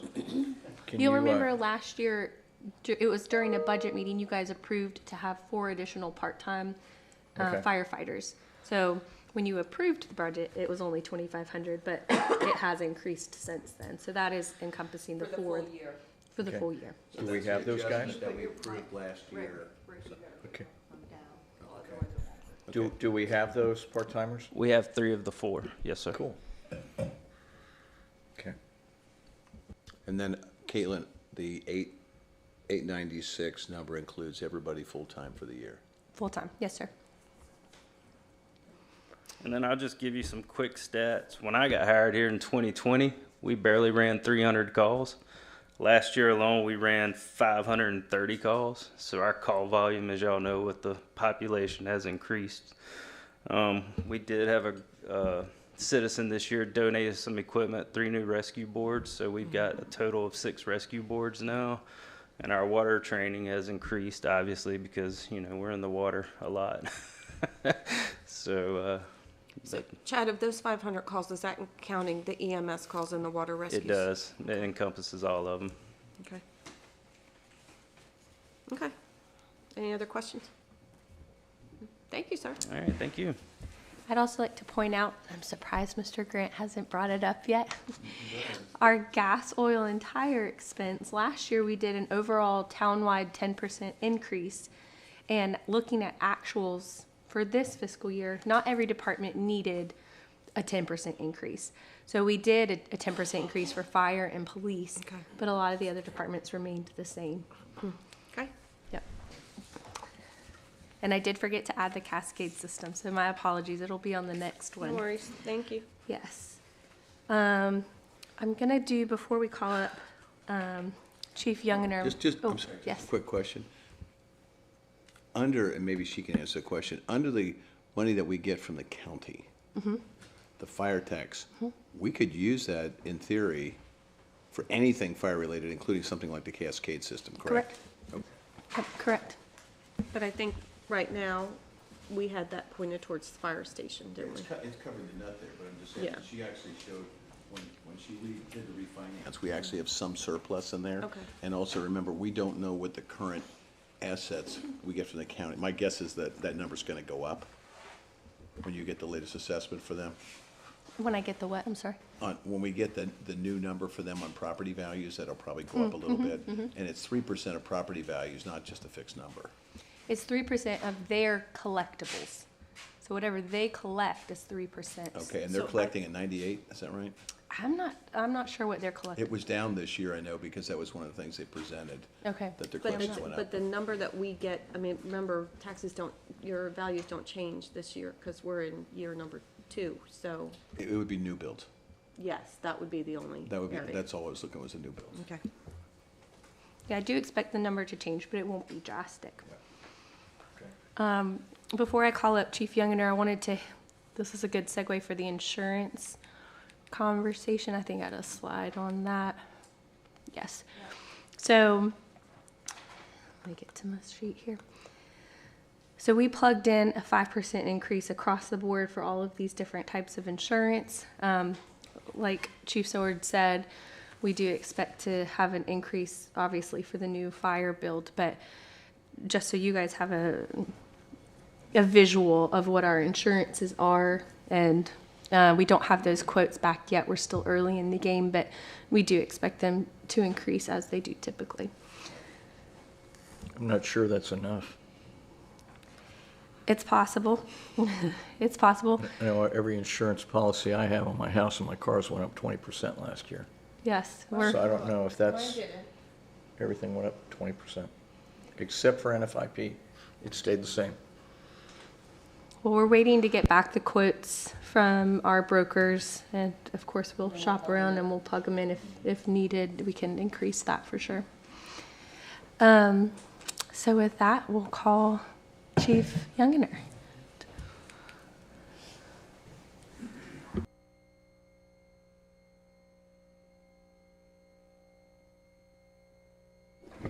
Good morning. I'll give you some highlights of some changes in here.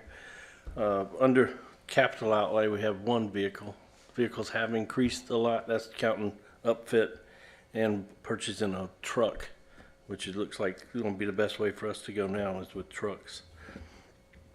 Under non-capital outlay, we will be putting in for a grant there. Normally by this time of year, we would know how the grants are going, but they have changed the grant this year. We don't know how much we're going to get, and we don't know what it's going to be used for. In the past, we've used it for many things. This year, they say it's going to be life-saving devices, but they haven't told us what that is yet. So under non-capital outlay, we have put in for new AEDs. We use AEDs a good bit here. When we get on scene, we've put in 30,500. Hopefully we can use some of that grant money for that, or all of it. 25,000 for weapons changes. We bought our weapons we have now in about 2016. Looking to change from the Glock 21s to the 17s, which would be from the 45 caliber to a 9mm with holsters and red dot sights, and the training to go along with them. They've done a lot of improvements with those weapons now. $4,500 for a radar that'll go on the side of the road. The one we use now, the trailer, very limited capabilities. It just really tells people how fast they're going. The ones that we can get now for about $4,500 amount on a pole, they'll show people the speed they're going. They'll also collect data. So when people tell us they're speeding in a certain area, it'll collect the data and tell what the average speed was, number of cars, that kind of thing that went through the area. Can you move that to different locations then? We will be able to move it. And actually, we're supposed to get a free one from the state this year too. Well, we get points from doing our governor's highway safety programs. I don't know when we'll get it, so we should have, we purchase one, we'll have two.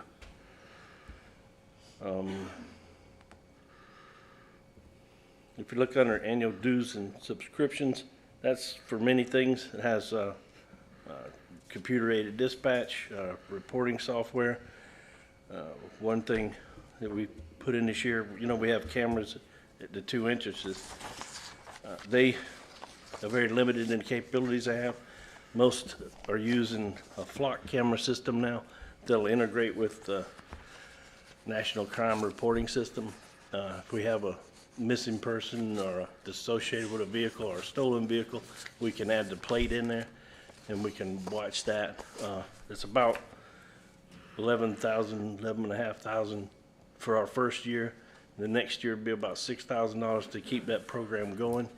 The good thing about that is we maintain these. If it wasn't for Ricky and Andy and those climbing the pole all the time, we wouldn't have them working like they are. Right now we spend hours, we had a couple of breaking and enterings that we were able to solve with the cameras, but there's no way to track, look for a vehicle or a tag.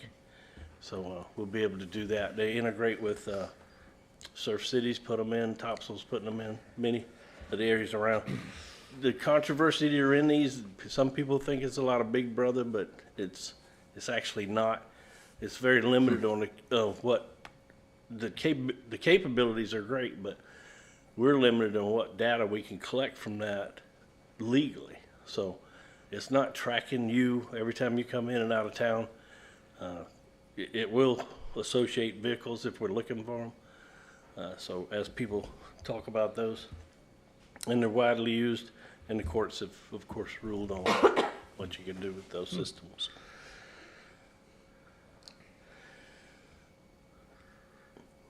We had great luck with our beach ambassadors this past year with the two ladies that worked. They're both coming back. We put another Roxer in. We'll be able to spend more time on the beach this year. Have waiting to swear in one part-time officer. He might be sitting right back here. As soon as the state will say we can get him going. And hopefully with him and one other part-time person, we're going to be spending a lot more time just on the beach, because the officers that are working there today are generally going from one call to the next, working on wrecks or whatever's coming up. So for the beach ambassadors, do we think 2 is enough? Because I know we get a lot of feedback, like, I didn't see anybody. Well, they might have been at the other end of the beach when you happened to be down there for 2 hours. We could always use more, and we can probably get some more people. It was difficult to get some last year. The word of mouth, we might be able to add some to that if you want us to, because the money we have in there, I believe we have enough that we could add another 1 or 2. But the other thing that I wanted to do was with the part-time officers, have them out on the beach also, so they'll see extra people. Thank you. So, can you tell me what's in the professional services line? That's our hiring expenses. Like every person that gets hired has to have a psychological, physical. So those are contracted onboarding services, really, Right. to bring people on. To bring people on, like, we send them for a psych eval, that's $750 right Okay. there. Thank you. I want to talk about cars. Of course. You're asking for a Charger and a truck, or what? One truck. Okay. We're gonna sell 2 Chargers this year. Yeah, because last year we bought ahead on the Chargers, correct? We went, last March, We you did. came in with a budget amendment request for 3 additional Chargers. We had 2 in there, we added 1. Right. Okay. So you're asking for 1 truck for this coming year? 1 truck in the budget. And he's selling 2 Chargers. Right. And Why are we still holding on to the Crown Vics? We'll finally get rid of one of those this year. We'll rip and tear ourselves away from it. Probably keep one, it's a good spare and a good one for people to maybe travel to training back and forth. is one But being we'll used get for rid of this 'em. canine spare? One of them's a canine spare, but we'll do something else with that. That Charger's, it's time for it to go. Chief, on the, I'm sorry, you done, Tom? On the non-capital outlay, you had talked about getting grants and stuff. So are you looking at if I don't get the grant, I'm not doing them? Or No, am I sir. We'll saying? put the funds in there, but I'm hoping to go ahead. Okay. that's what I Normally said. So by this you're time of asking year, I for would the- know. You're asking for the funding, and if there's grant, there'll be a net against those, is what you're telling us. Yes, sir. And it's about $25,000 or so that we normally get in a grant. We did not get it last year. Every year we've been getting them, but they've changed the criteria so much now. And then for staffing, sir, how are we with our current staffing for police? We lost 4 this past year, but we've hired everybody back. I'm still waiting to swear in. Okay, so you're 2. back up? We're back up. Okay, We'll have them all sworn in and trained by the summer. okay. I'm uncomfortable with the flock. I've been doing a bunch of research on it, and I don't know that the mass surveillance system such as Flock is needed for our town. I understand the reasoning behind it, but I do see that the controversy includes the ACLU of, they've really doubled down on saying that it's a mass surveillance system and that it allows federal and local law enforcement to access the comings and goings of vehicles even in the smallest of town. And it's described the company's growing web of cameras as being of Orwellian in scope. I don't know about all that, but I don't know that it's warranted for our town. I'd really like to look into it a little more. I don't know if it's good use of the taxpayers' money for this expensive technology. I would really, I think it's something that can be done by police patrols when positive police engagement with residents, property owners, and visitors. I like our police are really great, and when they have positive interactions with the citizens and the visitors, I think that's a really great thing. And I kind of think that mass surveillance puts the town in more of a negative light. And as far as helping with missing persons, Amber Alerts, people entering the town and stuff, we've only got the 2 points of entry. And if Surf City's already got those cameras, I think our guys can do it, guys and gals can do a good job at this end. I'd like to look into it a little more. I don't know what the rest of the board thinks about it. I have complete confidence in our police force. I don't know that we need something like Flock, but I don't know what the rest of the board thinks. I will I'd like to add look too into that it. when we talked about this, we talked about tying a policy into this, and that's something that is being actively looked at and worked on. I suggested that we have a policy, if the board, if we pursue this, that we have a policy tied to it, just spells out, what we're doing, what information is shared, and how many days that it's being It's kept stored. 30 days in the cloud, but it's like I say, it's through anything that we do illegally with this, we can be prosecuted for. So, but we have the capability now to track, but the problem is the limited capability we have. We had some B&Es, some breaking and enterings this year. We had somebody stole a catalytic converter under the bridge, and it took hours to sit and go through those videotapes to find a red pickup that went through. We can narrow our scope in that. And really, it's not gonna be that I'm gonna be able to put in the mayor's Jeep and find out every time it came in and out. And if I did, I could be sued for those things. The other thing it does is gives us the capability to, if we make an arrest on that, is we tie it into our body-worn camera system and transmit that to the DA's office for prosecution. But most people don't like the thought that they think they're being watched all the time, but they're being watched everywhere. I kinda- They have these on vehicles. You want to go next? Yeah, I Okay. kind of agree with Connie. I think we need to think about this a little bit more before we go that way. I've read about it too, and I share the concerns. I don't like the optics for this town, and no pun intended, optics. Yeah. But you know, we have a reputation image as a family-friendly beach town. You know, not welcome to North Topsail Beach, smile for the camera as you drive by. We, like Connie said, we've got limited entrances to the town, only 2. You know, I don't like the increased reliance on systems like this. I would much rather see your guys out driving around, engaging with our citizens, engaging with our visitors, and I think that does 2 things.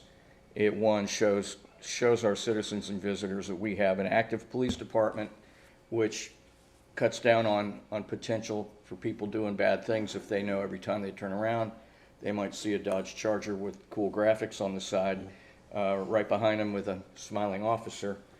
I can think of a day many years ago, one evening, when someone was illegally lighting fireworks on Coastal Drive, and Officer McKnight sped right up, right behind that individual. It was really quick. The other thing is it gives our citizens and our visitors, it reinforces the fact that our officers are there to help them when they need help. And if we're starting to rely on cameras and software and computer screens and stuff, I think it could potentially cause us to not be out and patrolling as often, and I'd hate to see that. I don't like the cameras. I don't see myself supporting us getting those cameras. I'm And I would really just- hard over on this. I would just like to add to that is that I don't think the cameras take the place of anything that you just suggested that we make sure we're doing as far as being out and about and talking to residents and being available for residents. But however, if there's an Amber Alert and we've got a vehicle and a plate that we're looking for, I could see it being useful then. Breaking and entering, I can see it being useful then, because them being out and about doesn't always stop a breaking and entering situation. And as far as Big Brother, my phone already pops up anything I even mention on here. So I personally, I don't have an issue with it if it's something that we think would be of a benefit, because I'm thinking of those situations that hopefully don't occur. Hopefully there is no, but we've had missing children in our town. You know, we've had breaking and entering, as you had mentioned, we've had theft.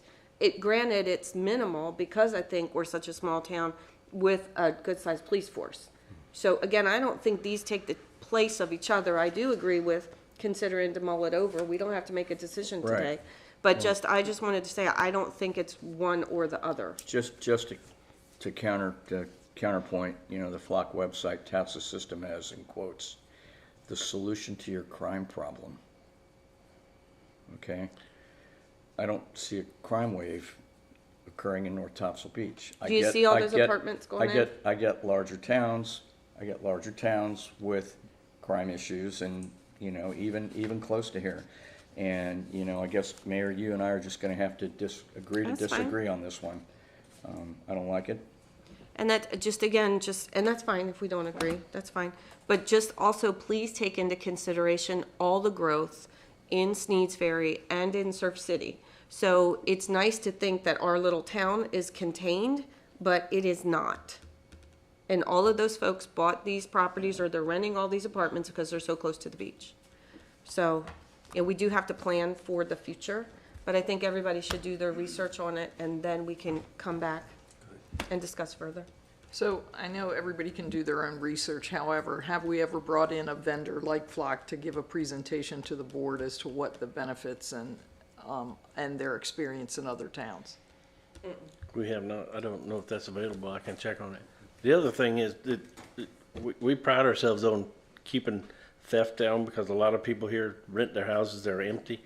So we keep the streets hot, moving around. The only thing this is a force multiplier for us to give us, because like I said, with the cameras we have, the cost of it's gonna be about the same as what we're paying. And they replace these cameras free if something happens to them. And being in a salt environment, that's a good thing. Is the But sheriff it doing won't this? change. Is the county doing it? I I don't mean, you know can make the county where argument the he would county put can 'em. stick it on the other side of the bridge for us too, so, do we know if they're using it? Because I don't- understand I don't Surf think City they have did it. it, but I understand Surf City didn't have council look at this thing either, so that's kind of a mixed bag. So but you just said something, Chief, that if we keep our current cameras, the cost is gonna be about the same. It's about the same. But I don't think it's a in that cost case. issue, is not what I've No. heard. Yeah, It's I just not- wanted to I just wanna make sure Capability everybody of heard the that. ones we have are But poor. you said something about maintenance on the current cameras and the difficulty with those. So, We've been doing our own maintenance on them, trying to keep them going, that with Ricky and a couple of people that can get up there and do them, how old are those cameras? about 3 years. So if they're, and Ricky, they're an IP-based camera? So they're ancient now? They're, Okay. right, So they're they've not, the gotta be capabilities of them are poor, Right, so they at need to be best. replaced anyway. right. So that's kind of the point I was going to, so I think the discussion is, they're coming to their end of life, so we've got to do something with them.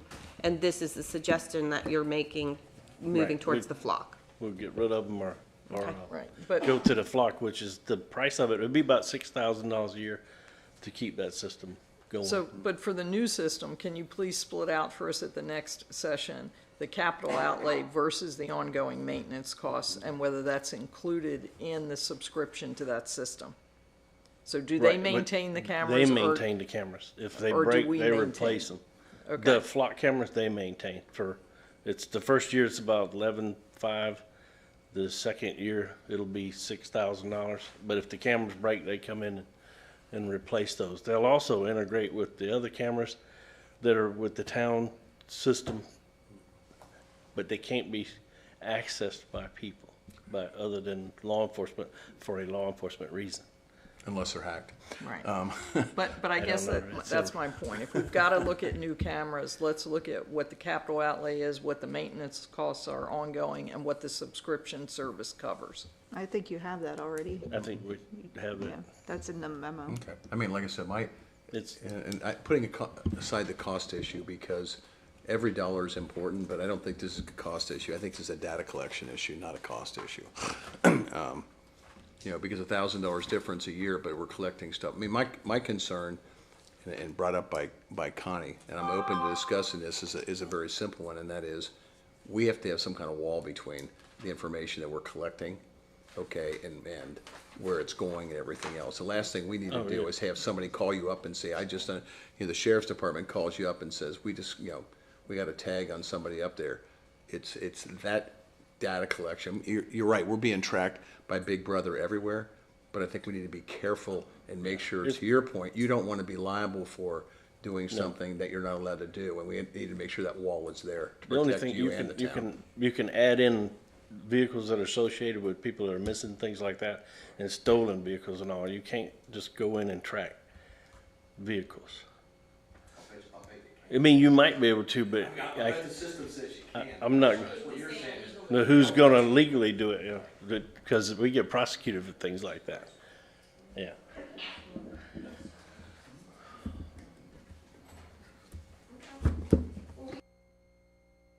On that item, does anybody have any other questions for Chief? Okay, thank you, sir.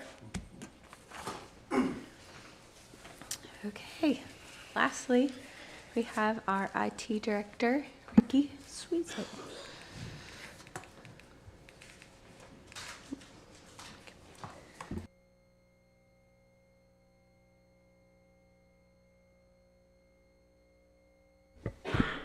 Good morning.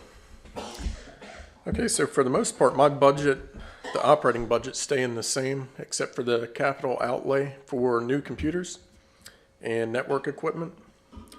The computer equipment we have now was due for replacement last year on a 5-year schedule, but we went ahead and pushed them for another year so that we could get some other things done last year with the very first year of the IT department. The last computer and network equipment replacement that we did was roughly $100,000. The cost for this year is about 62, I believe is what we budgeted for, 62. That does not include the PD's laptops that they acquired a grant for that we got last year. Also, we applied for a cybersecurity grant last year that we were awarded the full amount for, $13,527. So that'll get applied to some of the dues and subscription items like antivirus, because it was specific to cybersecurity. Email security, antivirus, that's what that'll go towards. New cameras at the town park and town hall is in here. Yes, ma'am. Yep. There would be one in the lobby area here. Other than the boardroom, the rest of them will be outside covering the parking lot and the 2 side doors. Town park. So you're eliminating the lease costs, Right. okay, going that way. And dues and subscriptions is a little bit misleading because that's basically IT services and stuff. It's not magazines. Right. Well, they're services that we have yearly subscriptions to. It's not Life magazine. Right. The town park cameras, they would all be external, covering tennis court, pavilion area, playground area, stuff like that.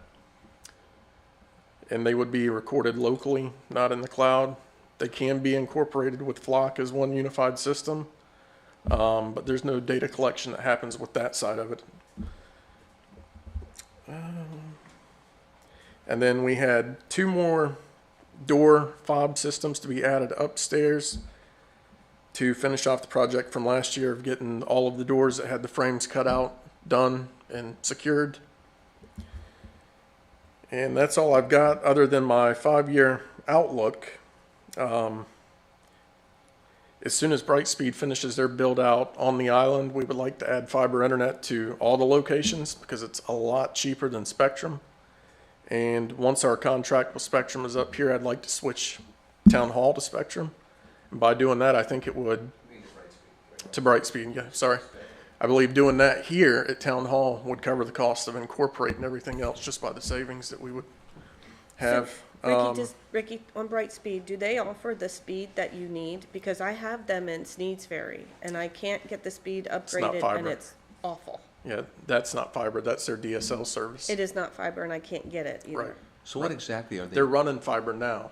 They're We all don't have over the a- place. I've seen their trucks. What service are they now offering or going to offer on the island? On the island, it will be fiber. Right now, they only offer DSL, So they're in an 18-month build-out 18-month of build their out. about. And Yep. so they will provide us additional information, but it's not going to be fiber on the island for a while. But Yeah. that's what they are laying Yep. in their And we're in a utility 5-year right-of-ways. contract with Spectrum, so we still have 4 years left on that anyway. And so for like a hardline phone, are they offering that kind of service too? Is it just internet? What all are they You offering? can get full service through them, TV. Are they looking at the equivalent of Spectrum? Is that what they're Yes. trying to do? That was my question. They are currently offering analog lines to pools and elevators on the island. They don't have their fiber on the island. But a lot of people are doing away with analog line. A lot of the service providers are doing away with analog lines. So, So I've had them as a service provider for probably 5 years now because I've had no other option at one of my properties. I have not one good thing to say, like not it's a one. different level of service when you're going from DSL to fiber. But even the response time, service calls, like, not one good thing. Is it a residential property? Yes. Again, different level of service between residential and commercial. Same I with know, Spectrum. but when somebody provides bad service, that's what you think in your, Right. you know what I mean? It I could mean, be any we have service provider. Spectrum now, and I'm sure if you ask many homeowners, they'd say Spectrum is terrible. See, I don't have any issues with Spectrum.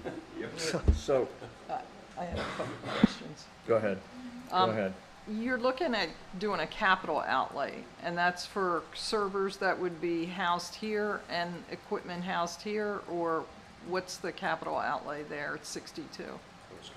That's for a computer replacement this year. So have we looked at leasing? Because I see the lease has gone away. Have you looked at Dell and HP for leasing those computers? Yes, we looked at lease, the computers we have now were leased, and we paid a significant amount for that lease in interest when, I mean, we could lease if, not, Which is the better option? I don't have that total on hand, but it was significant. We were looking to get away from leasing, especially with having an in-house IT director who Yep. can implement. How many devices are you looking at maintaining? in total, including the network equipment, about 70. So that's beyond the industry average for one person to maintain without a tech. So my concern here is that going to, a way just to do a capital outlay, to have one person try to maintain that much equipment. So if we look at leasing again with HP, Dell, small business leasing, they actually will do some of the maintenance and they'll do a replacements.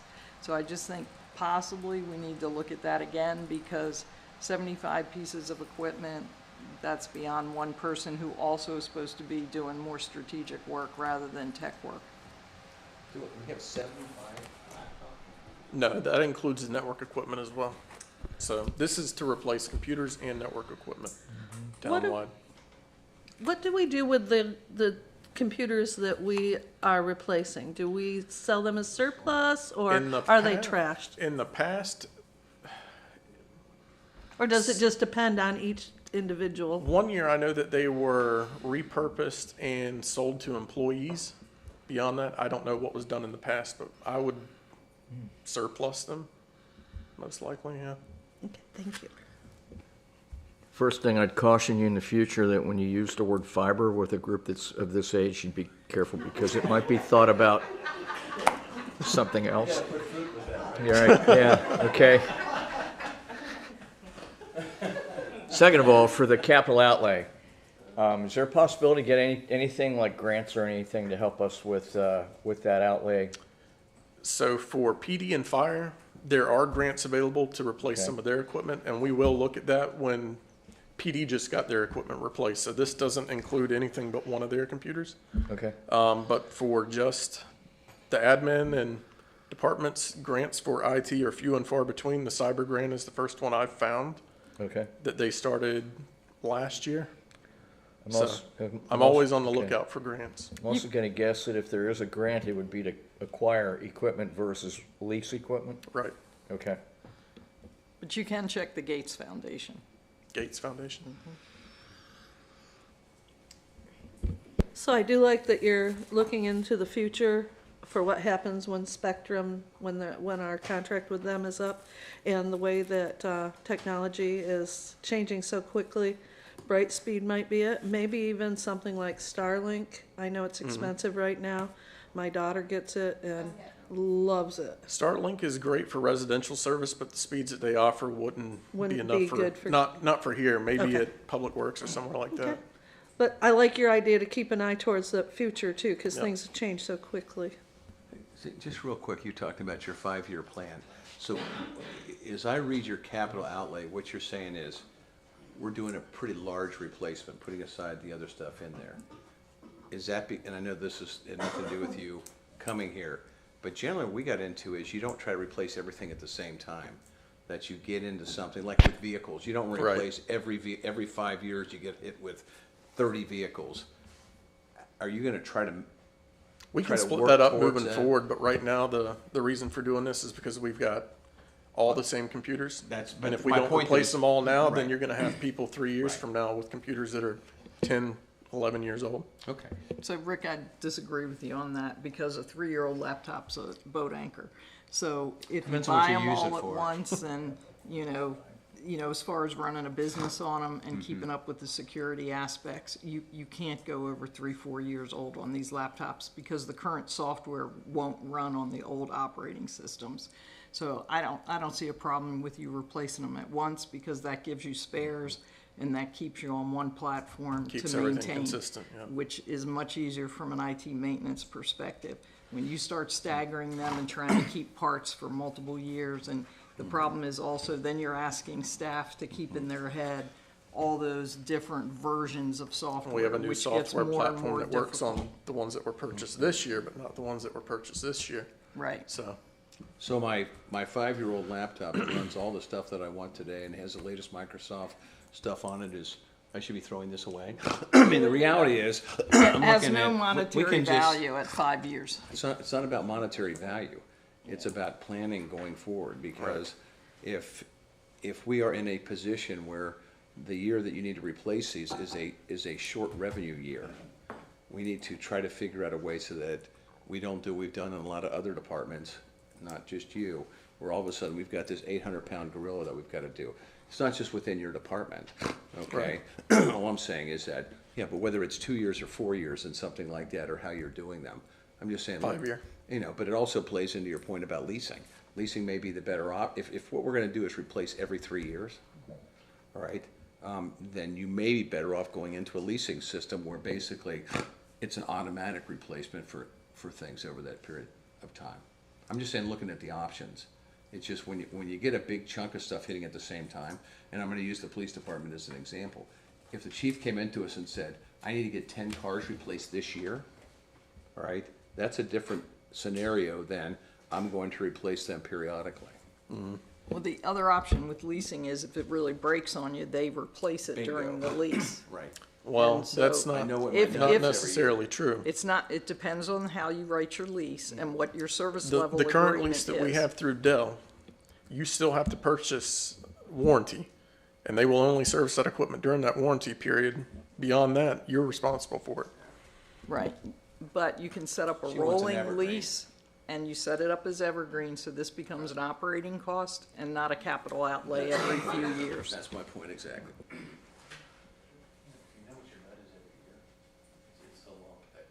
Anything else for Ricky? Thank you.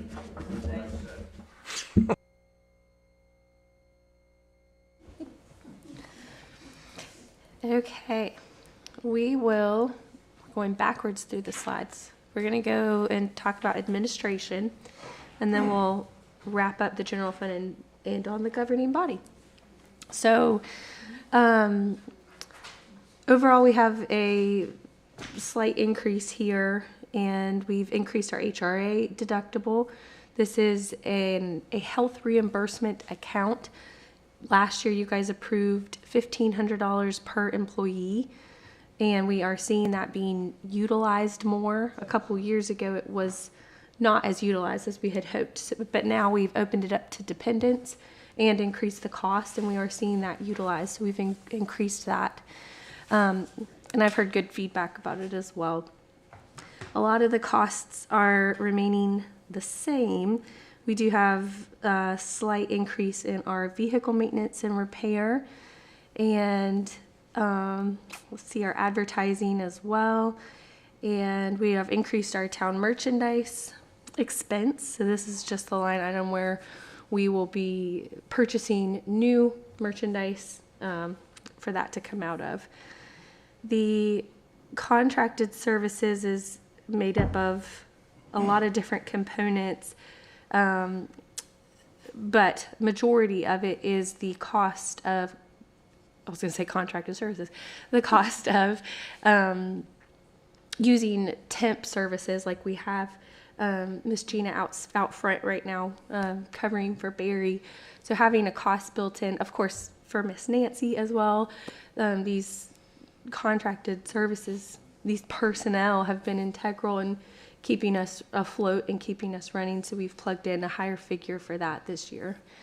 And contracted services, these are a lot of our annual dues. I mean, the annual dues is a lot of our annual figures that we have for software, for like Alice's ICMA, like just our normal costs that we have come through the door. Okay.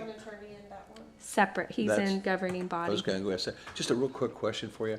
Yeah. When we're looking at the temporary stuff that you were talking about and bringing people in, under salaries, and I'm going to use, I shouldn't use a specific, I'm going to use Barry as an example because you're using a temporary. So his position is in the salary position. Okay, he's here 365, and then you have somebody else in the other to make up. So I'm not saying it's double counting, but we're not assuming he's not here and the same time that we're using a temporary. Correct. We're assuming he's here and we may need temporaries. Correct. Just want to understand. Yeah. The logic is, you're building something there in case we need to have. Yes. Got it. Yes. So Caitlin, on tuition reimbursement, are we seeing folks using that more now? We talk about that every year. We do. We've had one that's come through. I had questions about it last year, but no follow through. And this year we've had our first person go through the steps and filling out the Good. paperwork. So we've had one, so that's good. Perfect. Perfect. So 3. And then, I'm sorry if you said this and I missed it, but the employee engagement, what is that? We use that for different initiatives that we have throughout the year. So if that's going to be cookouts that we put on, Oh, I okay. know in years past we Okay. did the Spinning on Sunshine with Danny and Kathy. So just different initiatives that we can try to pull in employee Perfect. engagement. Okay. Anybody else have any questions for Caitlin? Yay. Okay, last we'll do the wrong way. Governing body. So a lot of these costs are also the same. You guys each get $500 per month. That is usually something we discuss. And here is where the town attorney lives. He is in the professional services line item. We have increased that this year with also having $45,000 slated for the Carters. We still have them, so we can keep them on retainer. We left the donations to other agencies blank, so you guys can discuss that. Again, that's another item that we usually talk about. And then you guys also have the stipend, which is the quarterly $150. The theory, I know it seems laughable, but the historical thought behind it is to cover costs that you guys incur on the day-to-day doing, alderman and mayoral type duties. Mileage to the county, mileage to town hall. Paper. Exactly. Yeah. So if you guys want to discuss. Just, yes. yeah, and I would kind of kick this a little bit to Alice. I'm going to talk about the legal services. We've had a number of very complicated issues that are more than what a town attorney normally handles. We've talked in general terms about litigation. We've talked about contracting and things like that. I would ask Alice to give a good thought to, maybe we're splitting that. We've got a town attorney function, but we've also got legal services that are not really directly town attorney kind of stuff that I think that we need to get split out, to her point, and to make sure there's enough money in there, because we can't afford, and everybody knows what I'm talking about, we can't afford to have issues related to contracts, significant contracts, and looking at the beach plan and all those things coming. If we don't have that stuff done the correct way, it could be a real problem for us. So I'd ask you to think about whether you need to increase that, and if we need to have steps to make sure how to engage those type of things that are not really town attorney functions. Well, and I believe we've asked the town attorney to now be present at the planning meeting, so I want to make sure the hours are accounted for, Yep. and that we look at his actuals from last year and do an appropriate increase for the increased meeting attendance, as well as, you know, a percentage to be conservative. Yep, I agree. Just so you're aware, I have asked the town attorney for specifics as far as what the dollar amount would be for planning board attendance, as well as any potential increase that he would be requesting.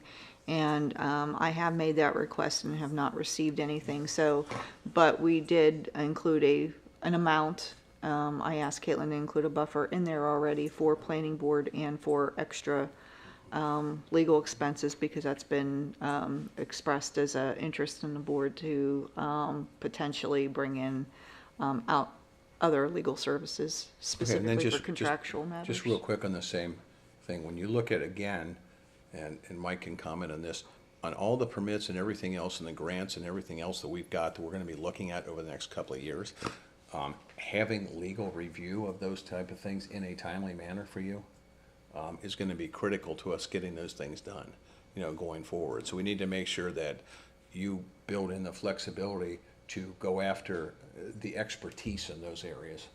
Because also, as I understand, there's a lot of issues about, once we get a grant, compliance with those things, to make sure that those things are being done. And no offense to you, I think having an attorney make sure those things are good for you and for the town makes a lot of sense. One other item I'd like to look at is board training and travel, because I'm not sure what the actual was last year, but I think as a board, we need to look at what training we possibly need in the coming years.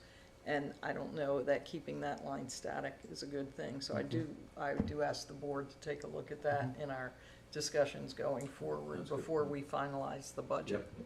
Well, and we can do that, but just please, everybody also just remember that the budget is not what's actually spent. So I think the thought here is that we wouldn't be spending over $2,000 on any training for the board.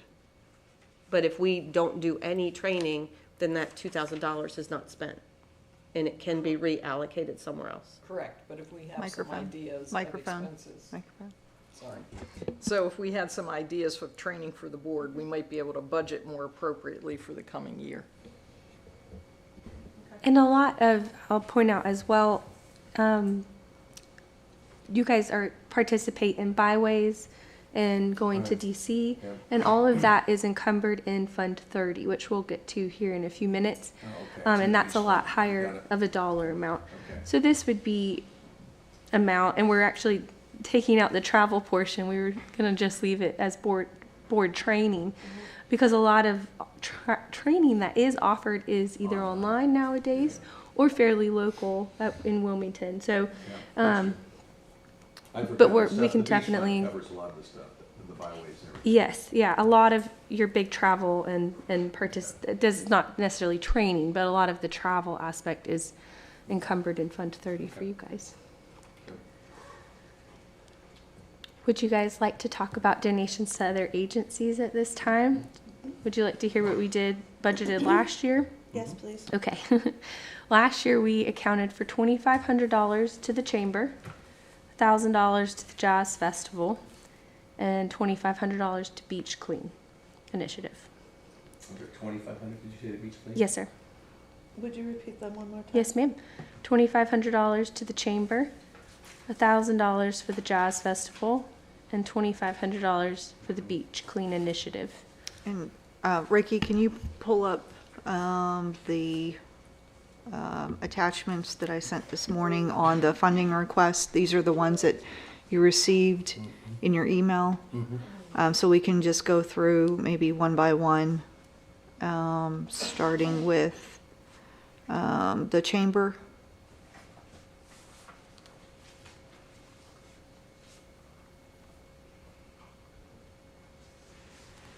The Chamber's requested a $3,000 financial commitment this year, and you can see their request is submitted.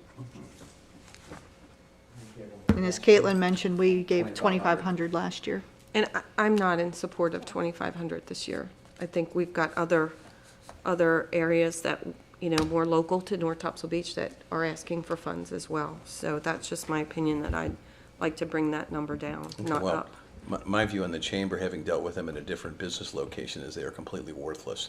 And so if you're asking my opinion, I've started zero, and then somebody's got to describe it. Now, I'm sure there's a benefit locally to belong in those things, but my experience is in a different location was they were complete, not only were they worthless, they were counterproductive. Well, I just want to clarify that the chamber, we have a liaison that attends their meetings monthly to discuss and interact, and then as well as the town managers meet monthly with the chamber director to make sure that, we're abreast of anything going on and share information. And I use their site to publish any of our events. So I just want to make sure that I just want to make sure you're aware of there is a level of interaction that takes place with this agency. If you find value in it, I don't have any problem with it. I'm just telling you, my personal experience is not a positive one.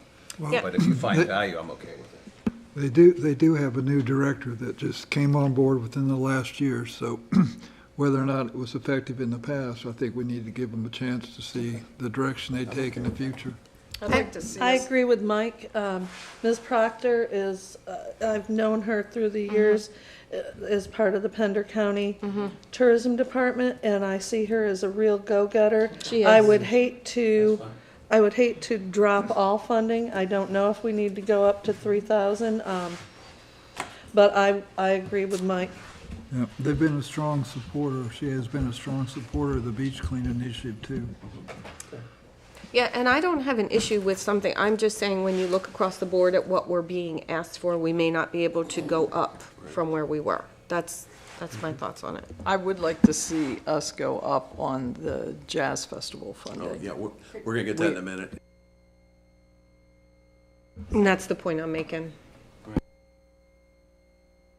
Is there a consensus that you want to maintain or decrease any amount?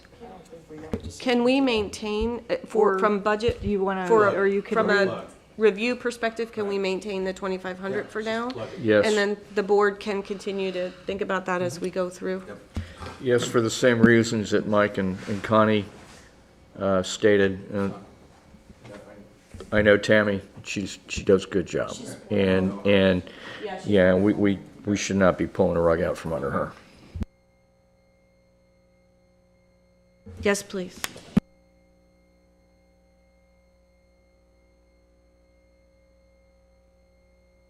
Sorry. The next one we have is the TISPC request received from Chairman Smith.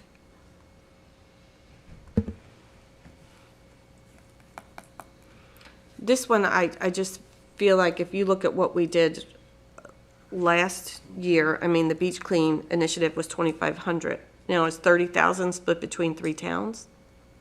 Or is that 30,000 just for North Topsail? Split between 3 towns. So 10,000 per town. And what did we pay last year?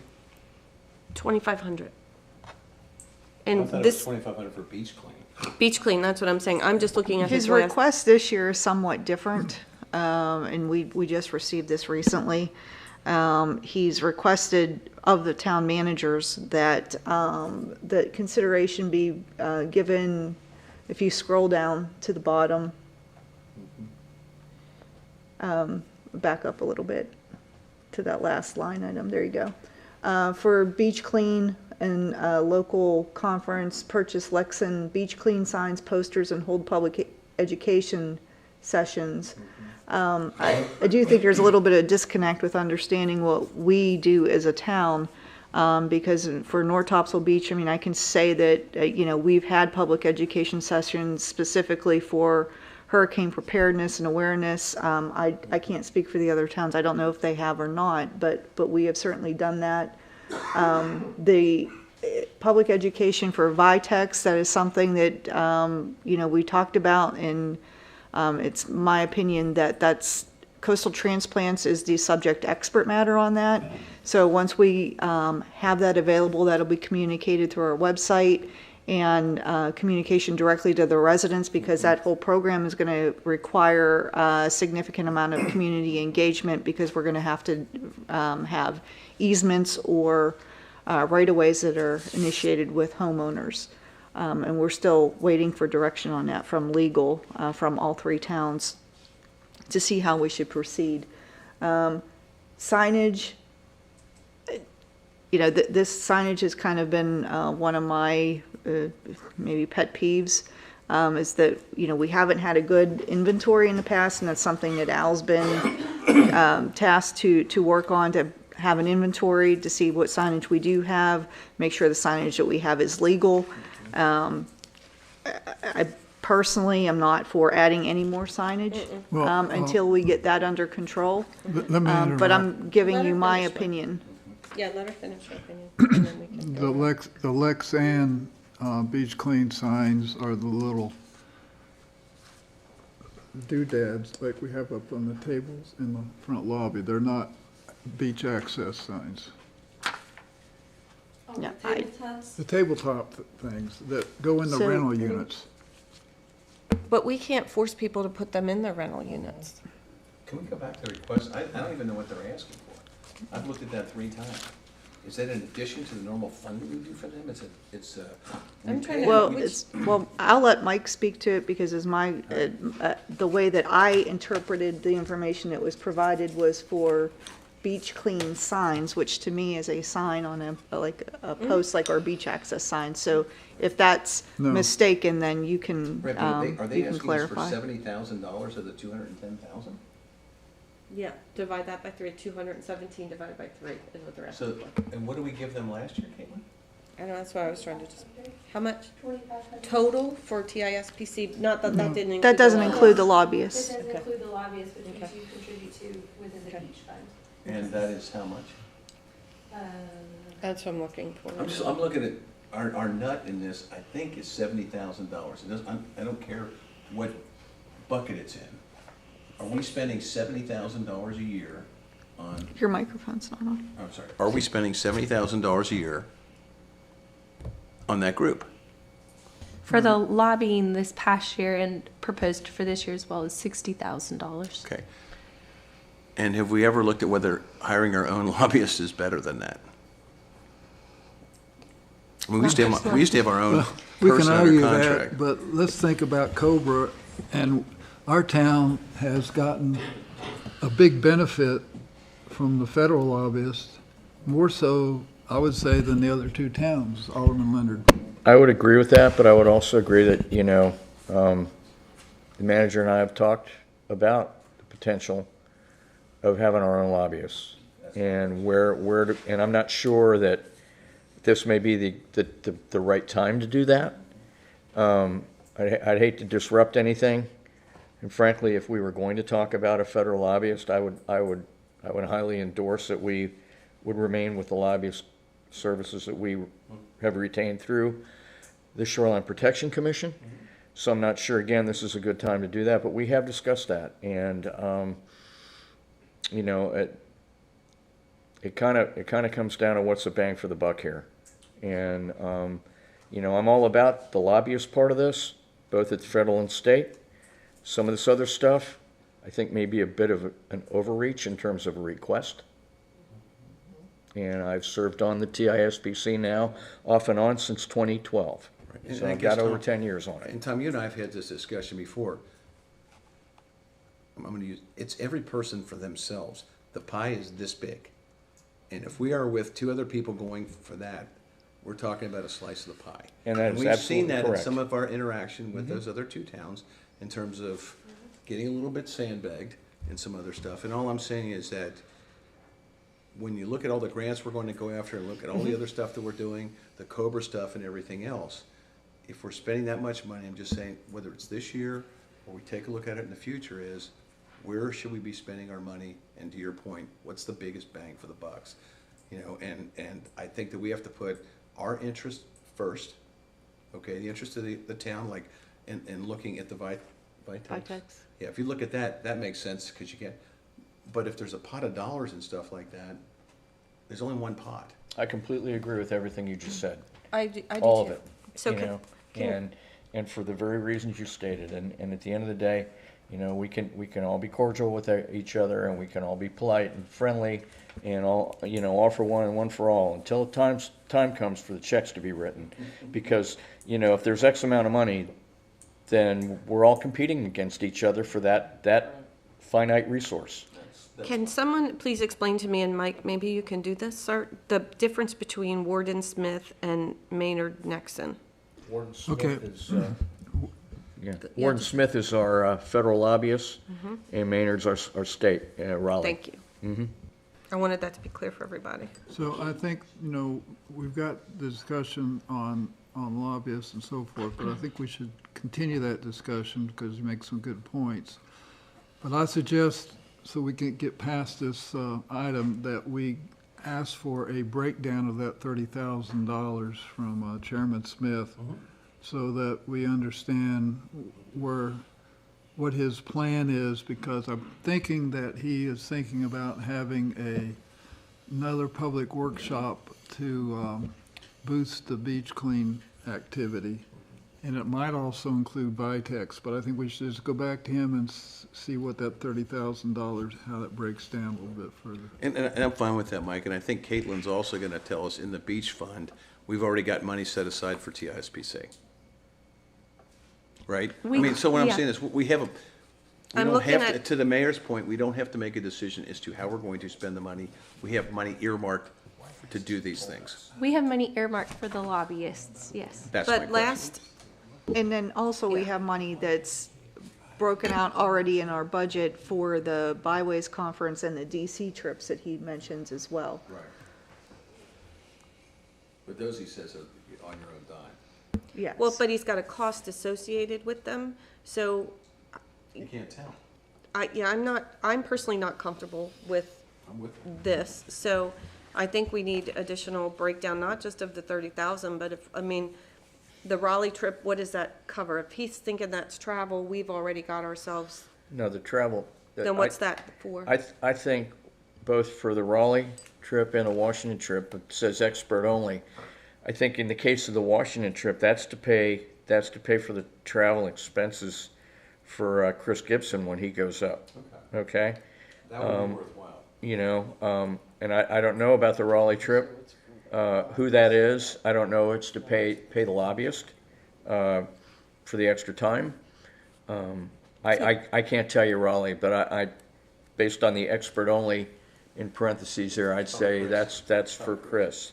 So to maybe go. if we could please get ask for some breakdown so that we can actually figure out what we're comfortable with. I agree with that 100%. I'd like to see a breakdown and, A detailed breakdown too, Yes, not a this- detailed I can't, there's nothing I can do with this. I agree.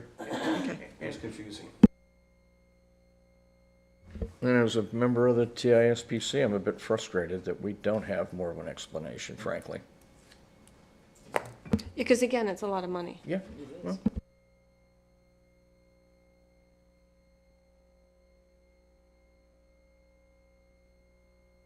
Well, to that extent, perhaps rather than just that sheet, I'd like an executive summary or statement as to why the increase and what's it gonna be used for. From them. From them. Yes.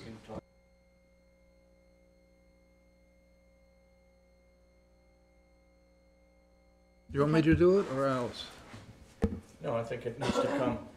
I think it needs to come from Shoreline Protection Commission because they're the ones asking for the money. Okay. Okay? No, that's what Laura Yeah. said is, they need to put together Exactly. a breakdown to us. You don't have to, somebody here should not be creating a document based upon something they sent us. It needs to come from Right, Steve. Laura? I mean, that's the point. Yeah. No, That's my I- point, with an executive summary from them as to why the large increase, how they expect to spend it, and a more detailed. Completely agree. But I think we're all on the same page, and Mike was just asking if he should be the one to ask Steve, and I think that I'm fine Well, with he's the that. vice chairman. Yeah, if you're okay with that.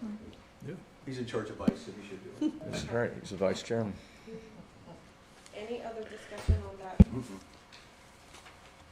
Okay, last we have a request that I briefed the board back in December about a request from Ocean City Jazz Festival. They're requesting that we continue to provide assistance through Public Works and first responder support once again, which we've historically done.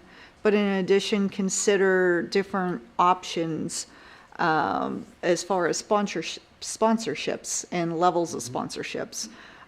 They highlighted that there was a variety. They earmarked 3, which was sponsoring the kickoff party celebrating their 75th anniversary, which is a diamond level sponsorship for $8,000.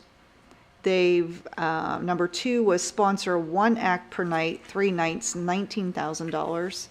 And that is the one specifically that they asked the board to truly consider. And then number 3, sponsor half of the cost for Sunday headliner, which is $7,000. And they base their case for support as, of course, longevity of the festival. The Ocean City Jazz Festival has been the main event held in North Topsail Beach over the past 14 years. So number 1 is the longevity of an event for North Topsail Beach. Number 2, the growth rate that they've seen. 2009, one day they had 110 attendees. Currently, 3 days approximately, they have 600 to 700 attendees per night.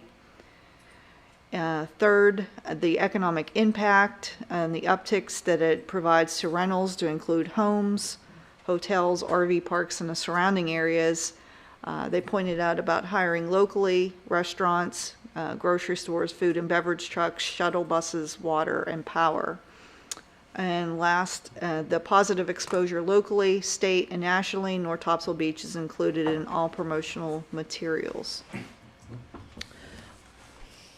When we received this yesterday, I mulled this over quite a bit.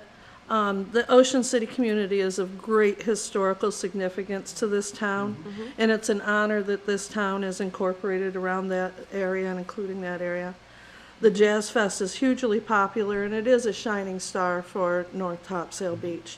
And we should, of course, continue to provide assistance through Public Works and first responders.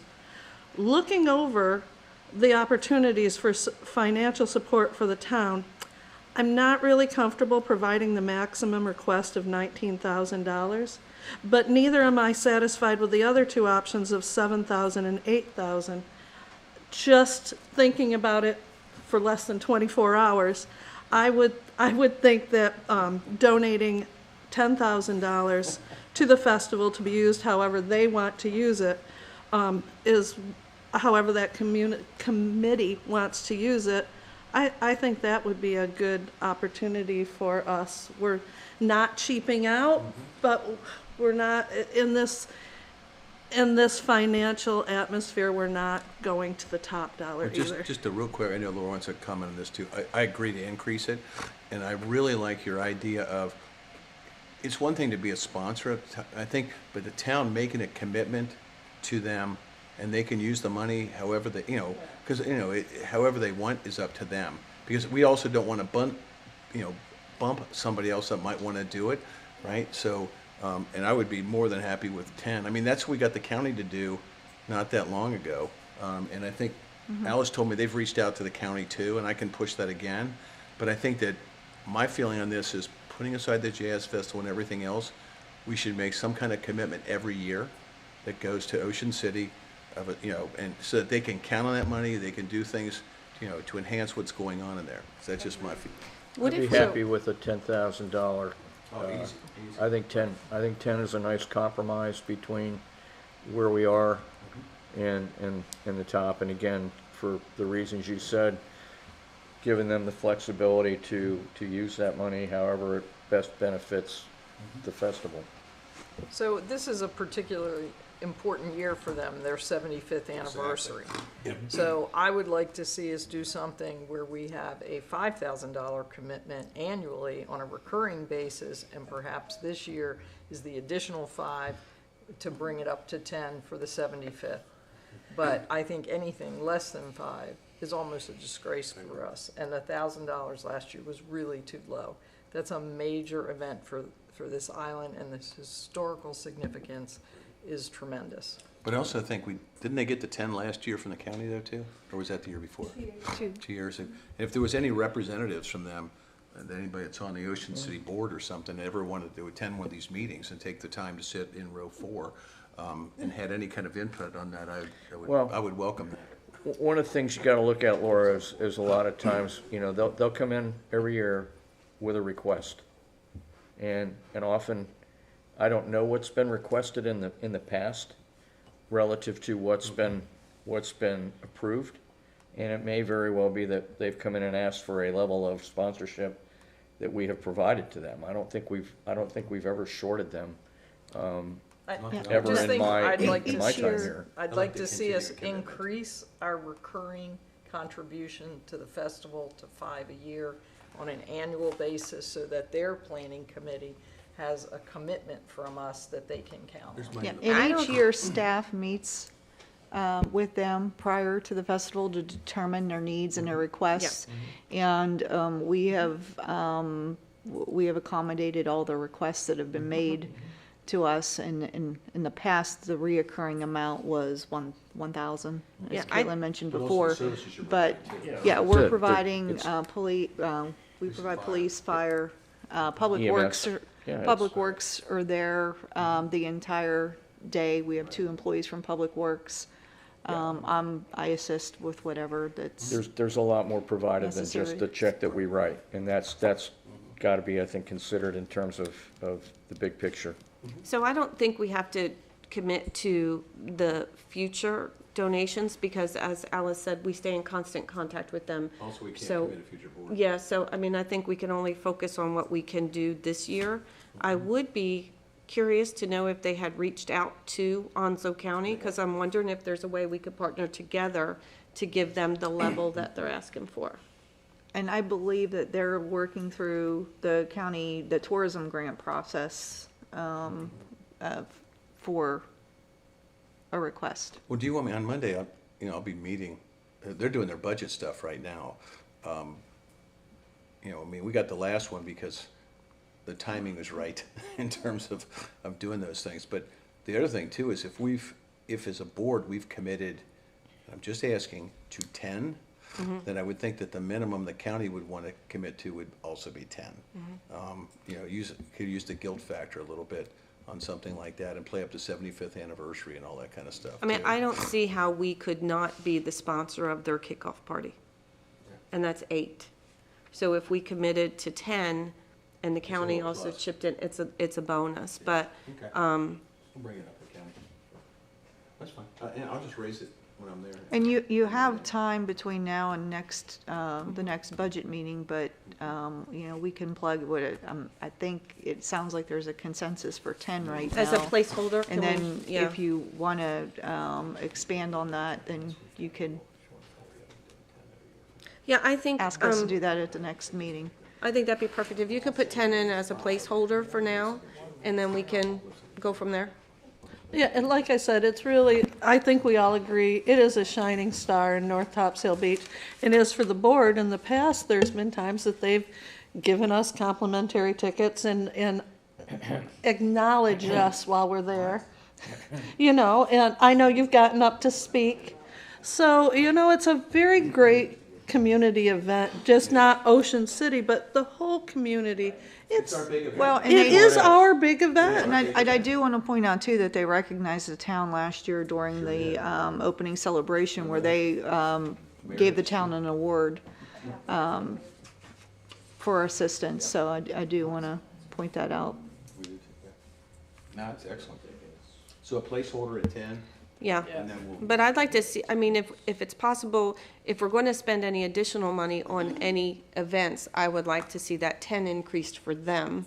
So I'm comfortable with 10 as a placeholder to see where we are with the budget, and then, go from there. Well, just to support what you said, Mayor, I think that, and I think the consensus, this is the biggest event that we have in the town, okay? So putting aside that it's Ocean City, which is just as important, it is the biggest event we have as a town. We ought to be a significant player in the biggest event that we have as a town. I mean, just as an example, Surf City with their Surf City Live concerts, it's hundreds of thousands of dollars it costs them. Now, it's still a profitable event for them. They make money off of it, but, you never know going into it if you're going to make money or not. Excellent. Are there any other items you guys would like to discuss within the governing body department? Those are all of the external requests that I've received from different agencies. at this point in time. Okay, if you guys are good, we will continue on to the capital improvement fund. Okay, bear with me.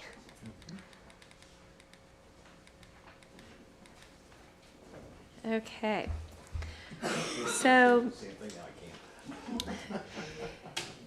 this is the fund we created several years ago. We have 7 cents currently allocated to this department, or to the fund. The tax dollar amount remains the same reasons the general fund amount stays the same. And in lieu of just projecting a figure, we carried over the same number that we received this previous year for the fire tax, the Onslow County fire tax. Again, just reiterating, it's 3 cents of the county's collectibles that are then allocated back to the town for fire purposes. And we received that in July for the year previous. So currently we have 1.5 slated for revenues. Then for the expenditure side of that, we have what we've been putting aside for the fire department. I've created a new line item because we've created this new capital project for the fire department now that we have all of that established. And you'll see the $584,000 figure, which is our year 1 of debt service for the fire station. So I've negated that money going to the fire department line item and then added the cost there for the transfer out to the capital project. Okay, so I'm sorry, because I was confused by the schedule. So you've got, the transfer out is basically making the first year's payment on the fire station. Yes, yeah, so it'll be the transfer out on this side, and you'll see the transfer in. And on that side, on the gotcha. other side, which will be the cash to pay for the first year of debt service. Okay, and then on last year's budget on the fire department and the fire truck, you're gonna give us an update on that right now as to where all those things are? Well, the fire department is, you're up to par on that. You know, we've set up the loan, we have all of that established. That's for the fire truck. Department, you said both, right? Right, no, right, the fire Truck. department. Microphone. The 930 was money we were setting aside for fire department, saving up for the fire department. Not specific, this is a general Yes, money in yes. for the fire department. Yes, Got it. yeah, specific fire station, I'm sorry, I use those interchangeably. Yeah, and you'll remember we put $1 million of town money that we've been saving down on the loan. So what was a $6.6 million project, we were able to only have a loan for 5.6, having paid down $1 million on that for the 10-year loan. The fire truck, we are set to receive March 1st. So that's very exciting. Chief just went up to South Dakota a couple weeks ago and had the final walk around of the truck. And then they will be delivering it to us here in a short, this week, the 1st. And that's the zero interest on whatever it was, is it Joe MC or on WAS, I can never remember. Joe MC. Joe MC, so that's the interest-free loan, 10 Yes. years? Up to 10 years. And that's money we've been setting aside. So that's $153,000 is the 95% of 1 penny. So one Got it. penny is equating to 161,000. 95% of that is 153. What is our annual payment on the fire truck? We're working with them on getting all of the details ironed out. Right. So I don't have that number yet. What was the cost of the fire truck, $1 million? Just shy of 700,000. All right, so 10 years is 70,000, so we've got a cushion is what I'm asking. Yes, yes. But we're not planning to take 10 years, because we've got other needs that are coming up with equipment. Yes. And we were So that we discussing can pursue it again previously with another. about the new ladder truck is. Right, yeah, it's 2 years deferred if you need to. And we've already been discussing on the ladder truck, in the next 3 years, essentially, we're gonna need to start planning for that, because it was how many years out?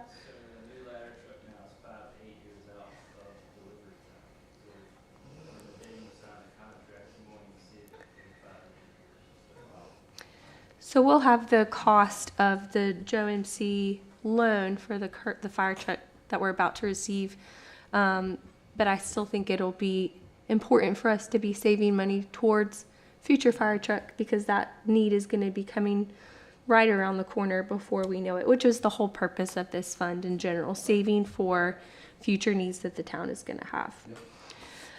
So by the next workshop, we should have more details in terms of. So just a question, what you're trying to do is marry revenues, so basically anything that's not a known expenditure is gonna be part of the savings plan we've got for capital projects. So the plug is, when we're looking at something and it says future capital improvements, that's unknown, except that we know we're gonna have another fire truck, we're gonna have another ladder truck, we're gonna have other Public things Works we've gotta pay. Department, Works Police Department, Department everything else. expansion, Gotcha. EOC. So you're backing, my point is you're backing into the revenues with the expenses. Yes, yes. And yeah, and I did balance this one. Did you notice? This one's balanced. I'm saying, that goes back to we're talking about fund balances and stuff. Correct, yes. And like, we need to have a discussion on the bike path project, and I think Alice said we're waiting to get some more information from them on where we're at. So we know that that's a known, and that will be factored into this fund's expenditures as well. So you'll see the future needs, their future capital improvement line item decrease, and then that money represented within the bike path line item. Above that, it will be just any other items that you guys approve as a board before I would slate it as a line item. Questions on capital improvement funds? Okay. So that will lead us to the beach fund. So just along the lines of the general fund and the capital improvement funds, we're keeping the same tax rate. We have 10 cents of the 43 cents allocated to the beach fund, which, and you'll see we have the difference of a little over $1 million. So I do not, just along with the general fund, I do not balance this so you can see what numbers you have to work with. Our revenues, let me go to the, there we go. So the revenues, we said previously we've done a 5% increase on the accommodation tax. So you'll see that figure is increasing. Ad valorem currently staying the same. We did increase the interest here as well, along the lines of increasing it within the general fund.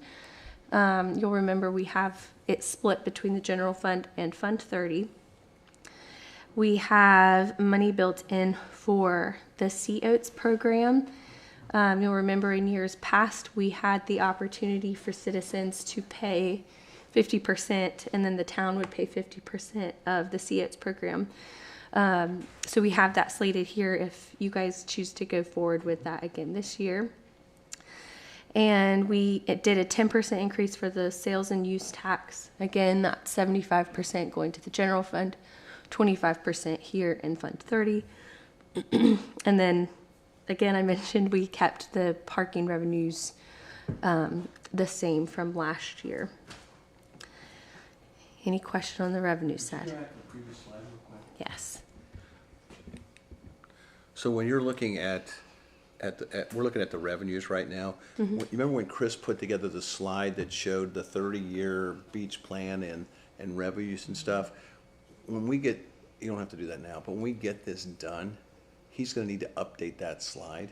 Because it shows basically no tax increase to be able to fund these things going forward and stuff like that. So I think that should be kind of a living document, don't you think, Mike, for the committee? So we can see it, because I think we're fine. All right, but again, the plan that he put together has got all this money. If you remember, as a board, we saw this. But having, what we've ever approved for a budget would be a good idea, because even though in this next fiscal year, we'll finish up 4, we're gonna do a lot of the permitting and stuff. But the real stuff in 3, 2, and 1, Mike, is gonna be 25, 26, right? 25, 26 budget. And what's incorporated this year is the permitting costs that the board approved. Right. So split between what we expect to receive this fiscal year and what we expect to receive next fiscal year. And again, I'm getting ahead, we can talk about the next meeting, but we approved at the last Alderman meeting basically whatever permitting, 600 and whatever is permitted, so that's gonna be in this fiscal year. Split. It's It's split. split. That's what I was saying, that it's Okay, so you're split. still gonna keep it? There's a portion Oh, that's because going to be there'll be a billed. run over between them. You're right, you're right. There's a portion that's going to be billed in this fiscal year, and there's a Just wanna be portion that's spending going, and there's a portion that's going to be billed next fiscal year. Yeah, it's 400,000, that'll be this fiscal year, and then that'll leave 275 for next fiscal year, which you will see budgeted, it's encompassed here in the budget under the 30-year beach plan. Okay. Yeah. Thank you. Um, It's when it's spent. Here is where the beach lobbyist figures are. So we slated, like Mr. Leonard was saying, we have the federal lobbyist and the state lobbyist. We have Mike McIntyre for the federal and Connie Wilson for the state. So we've updated with their new contracted amounts and still have a buffer built in, and the 60,000 is still adequate for that figure. And just to clarify, Connie Wilson retired. These numbers incorporate for the new state lobbyist and then the federal lobbyist that we have used with McIntyre. Apologies. Yes. Congrats to Connie. Can you go on, and we have this in there every year, which is the 280, okay, for the New River EIS project. We haven't spent hardly any of that this year, so we just keep pushing that to the next year? Is that the way that's working? Actually, we need to keep that $200,000 in there. Okay. Yeah. That's my question. Yeah. Okay. If we, just yes, let me add about the federal lobbyists. The reason that's so much higher than the state is Ward Smith relies on a group called the Ferguson Group in Washington to keep tabs on things for him. Stephanie Musser and Chris Griffin. So there's an extra expense associated with the Ward Smith lobbyist contract. Which is normal. Yeah. It's very normal.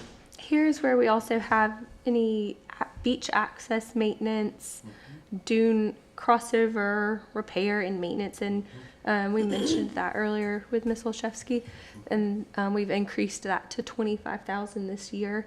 And Mr. Al Cable is currently working on getting a better assessment of all of the crossovers to see if that number is adequate or if we might need to increase that for next year. The idea was to increase it based that we have been doing two, but I strongly feel that that hasn't been sufficient. We haven't been keeping up, and that's just, getting a good idea and an assessment of what we have and what we'll need. But I truly believe there's going to need to be more repairs completed. Caitlin, I know that we've got, this is going to sound too right, we've got additional funds available within the Beach Group.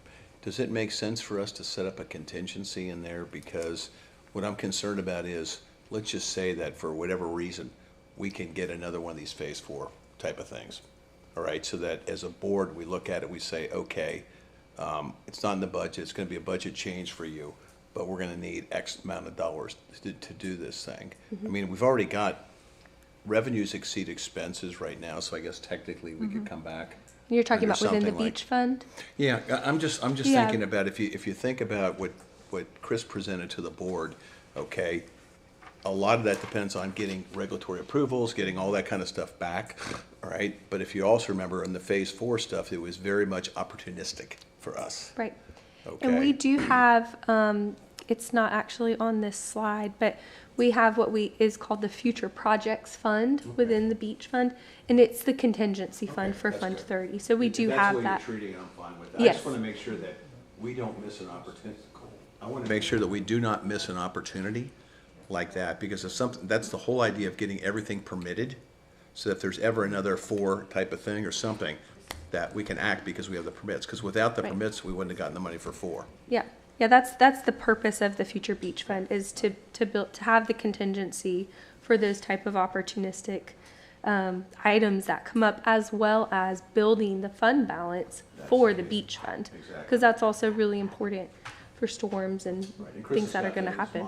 That we're assuming, it's no different than when you're just talking about putting money down the firehouse or whatever. I believe it would be a fundamental fundamentally bad decision for us to always think that we're gonna be able to finance everything going forward. Correct. But I don't know if you just heard what Caitlin also just said, is also storms. So we do have to have money in there in case we have to initiate Yeah. storm repair. Which also would hit us loss of revenue and stuff too. Yep. Okay. So we have, let's see, I'm looking at the high level. One thing to note is the Vitex amount. We had slated a figure in there for the current fiscal year, but talking with Alice, it hasn't started yet, and it's actually going to be starting next fiscal year, and of course, the prices have increased. So we have the new year one cost plugged in here, and it will decrease every year. It goes from 227,000. Next year will be 71,000, 50,000 the next year, and then year 4 and 5 are both $26,000. So we have all of that plugged in going forward. And just going back to that is the grant amount for 2 years. That submission was for 2 years. Because we made the decision to pause, to wait for the grant funding to be available, to proceed with the other towns with one joint application. And the increase, as I've talked about before, is based on the growth of the Vitex from the previous assessment year, as well as the increase in chemical costs to treat it. And you'll see the updated cost for the 2022 B SOB payment. As a reminder, a refresher, this is for the refinancing that we did for the USDA loan. Phase 5. For the phase 5, yep. And so this is we'll have 3 more payments, including this one. Okay, so 2 after this one? 2 after this one, yes. Okay, Yes. Yep. Questions on the beach fund? Okay. You guys are making this easy. At this point, that's the end of my portion of it all. I know we have the second workshop slated for March 13th, and we have the second day set aside if we need it. And then we have the public hearing scheduled. We will do that within the normal scheduled Board of Aldermen meeting. I think that's easy for everybody.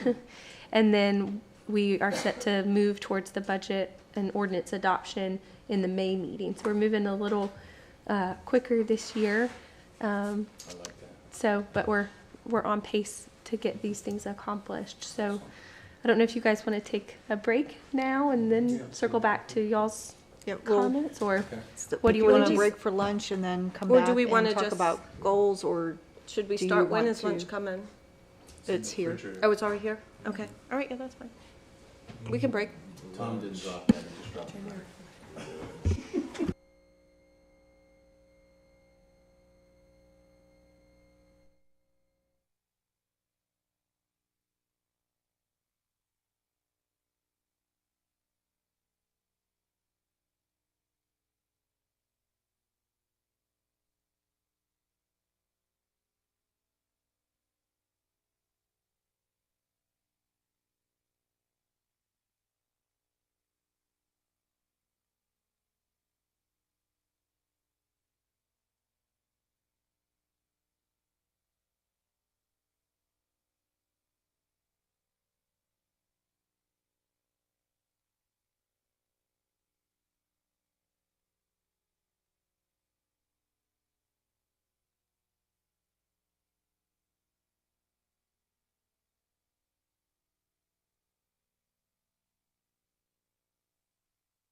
this is just an item I had asked to be put on here for prioritization of needs. I just wanted to make sure that the board's vision of goals and what we want to accomplish this year matches up with what our budget is tracking towards. And what I've heard, I don't hear anything different. But what I just wanted to kind of go through what I was thinking is important in my mind. And then we all can weigh in, and I'm pretty sure we'll be similar in nature. I want to make sure, as budgeted, that we continue moving forward with the beach plan that Chris Gibson had outlined for us. I think that's our best option at getting sand everywhere on the beach.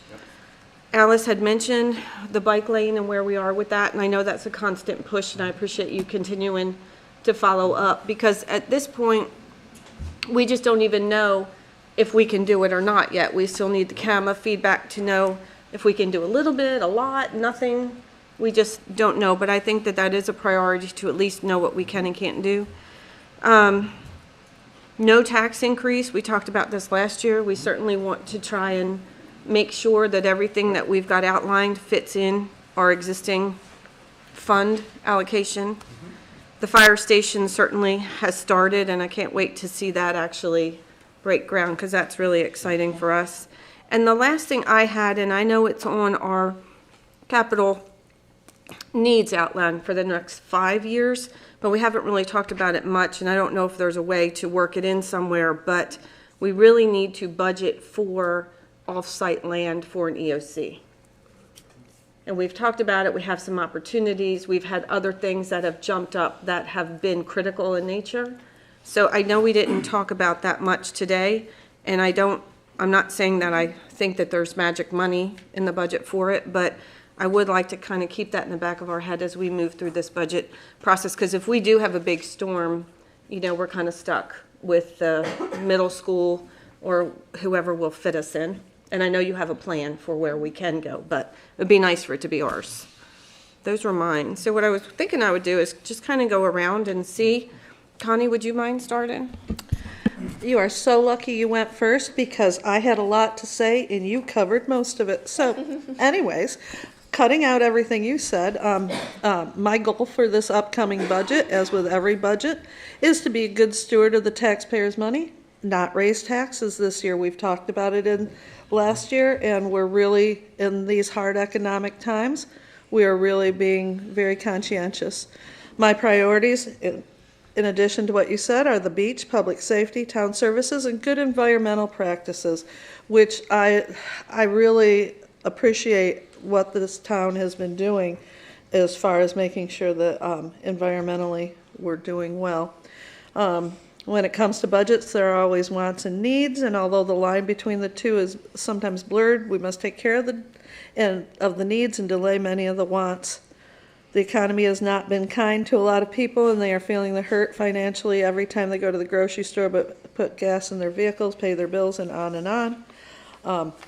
And like I said, a lot of stuff that you just said. So I think that I'm really pleased with this budget meeting so far. I think we're doing well. I think we're not taking too long either, and that's it.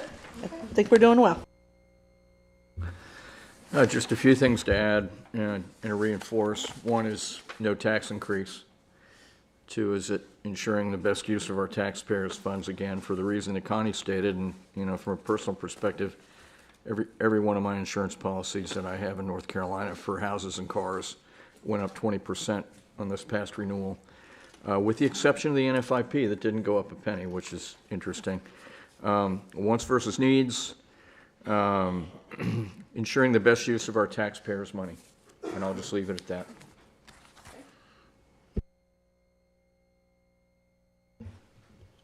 So, right, I again support no tax increase. I'm really excited that the board has begun the path towards the beach plan that we approved for the permitting. We're on the way now. And I think in just a few years' time, we are going to be very excited and happy with what we've accomplished.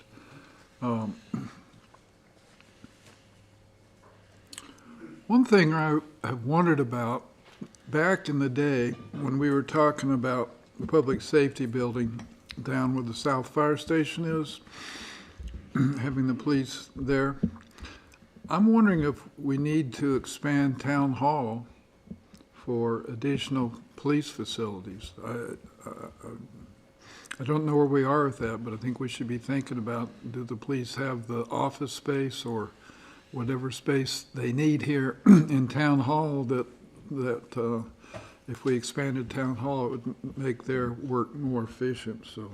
And I think that's on our capital improvement plan, is planning for police station expansion or something.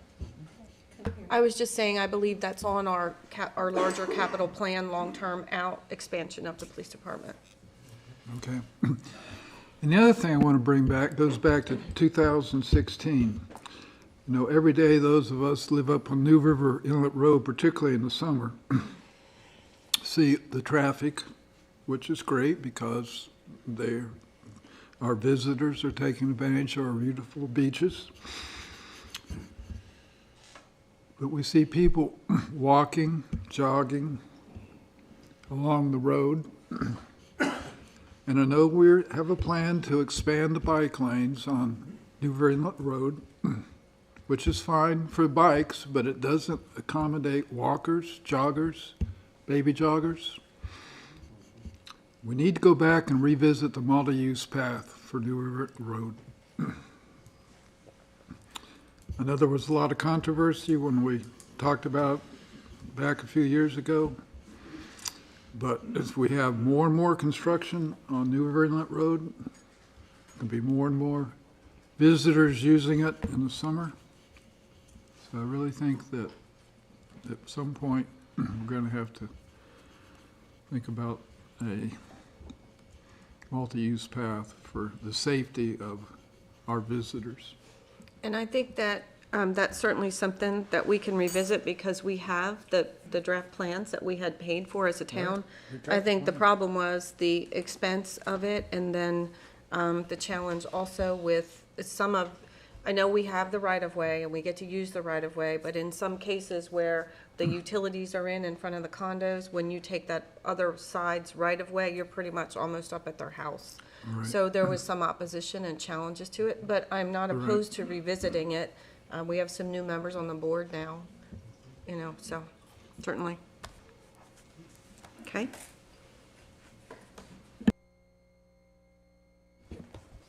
What do you think?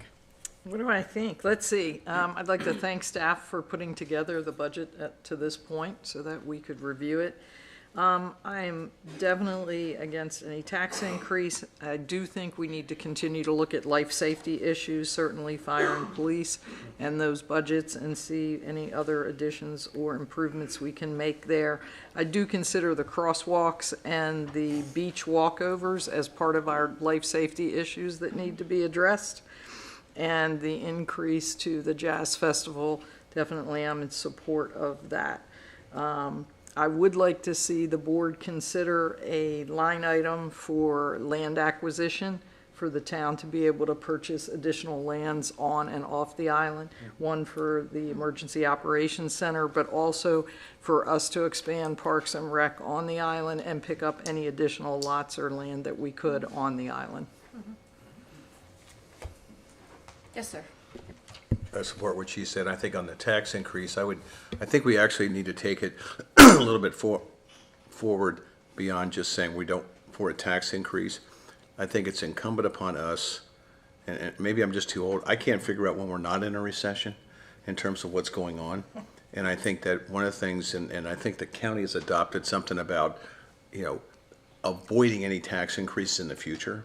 And the only way we're going to be able to do that with rising costs and stuff is to be fiscally prudent in how we're doing things, which means building up those fund balances, you know, not thinking that we're going to borrow on everything else. And I think making sure that we have the money so that we don't get to a point like we did, Mike, with the fire station, all right, that we wait too long to get things done and we end up spending more money. So I think that's a big thing. I think the other thing that we ought to really be focusing on, and I think that she's done a great job with this, but I think it needs to be expanded, is grants. Every time I go to a county meeting, they have got another grant for something. Now, The problem with that is a $20,000 grant that takes 46 hours to write it up and has a matching fund is not worth chasing. You know, but I think that if we're looking at a fire truck, is there a grant out there? If we're looking for a new system, is there a grant out there? Our first thing ought to be, if there's money out there that we can get, all right, without just flooding you, Alice, or us with a whole bunch of, hey, here's things, is to do that kind of research, to find out what's out there, what's available, and how we can access those funds, whether it's to acquire property, whether it's to do things like that. I think that should be a real focus of ours, because every dollar we bring in as a grant is a dollar we don't have to spend. And if you look at what Chris presented to us, a lot of that relates to bringing in that third-party money. You know, whether it's this fund or that fund, the lobbying stuff, Tom, that you've talked about, I think all those things are good. And I think that we ought to be looking at, and you know, Laura brought this up in a couple of items, is, all right, if we've decided we're going to buy something, is it better to lease it? Is it a better deal to us? And one of the ways that we can make sure that we have the funding going forward is if we know, not to be crude, what our nut is going forward on these different expenses and things like that. If we know we're going to spend this much money to do something over a 5-year period, whether it's IT or whatever, we now know what that number is going forward. So I think fiscal responsibility, I think we need to, once we get the beach where we need to be and some of the other stuff, then we get into a maintenance mode.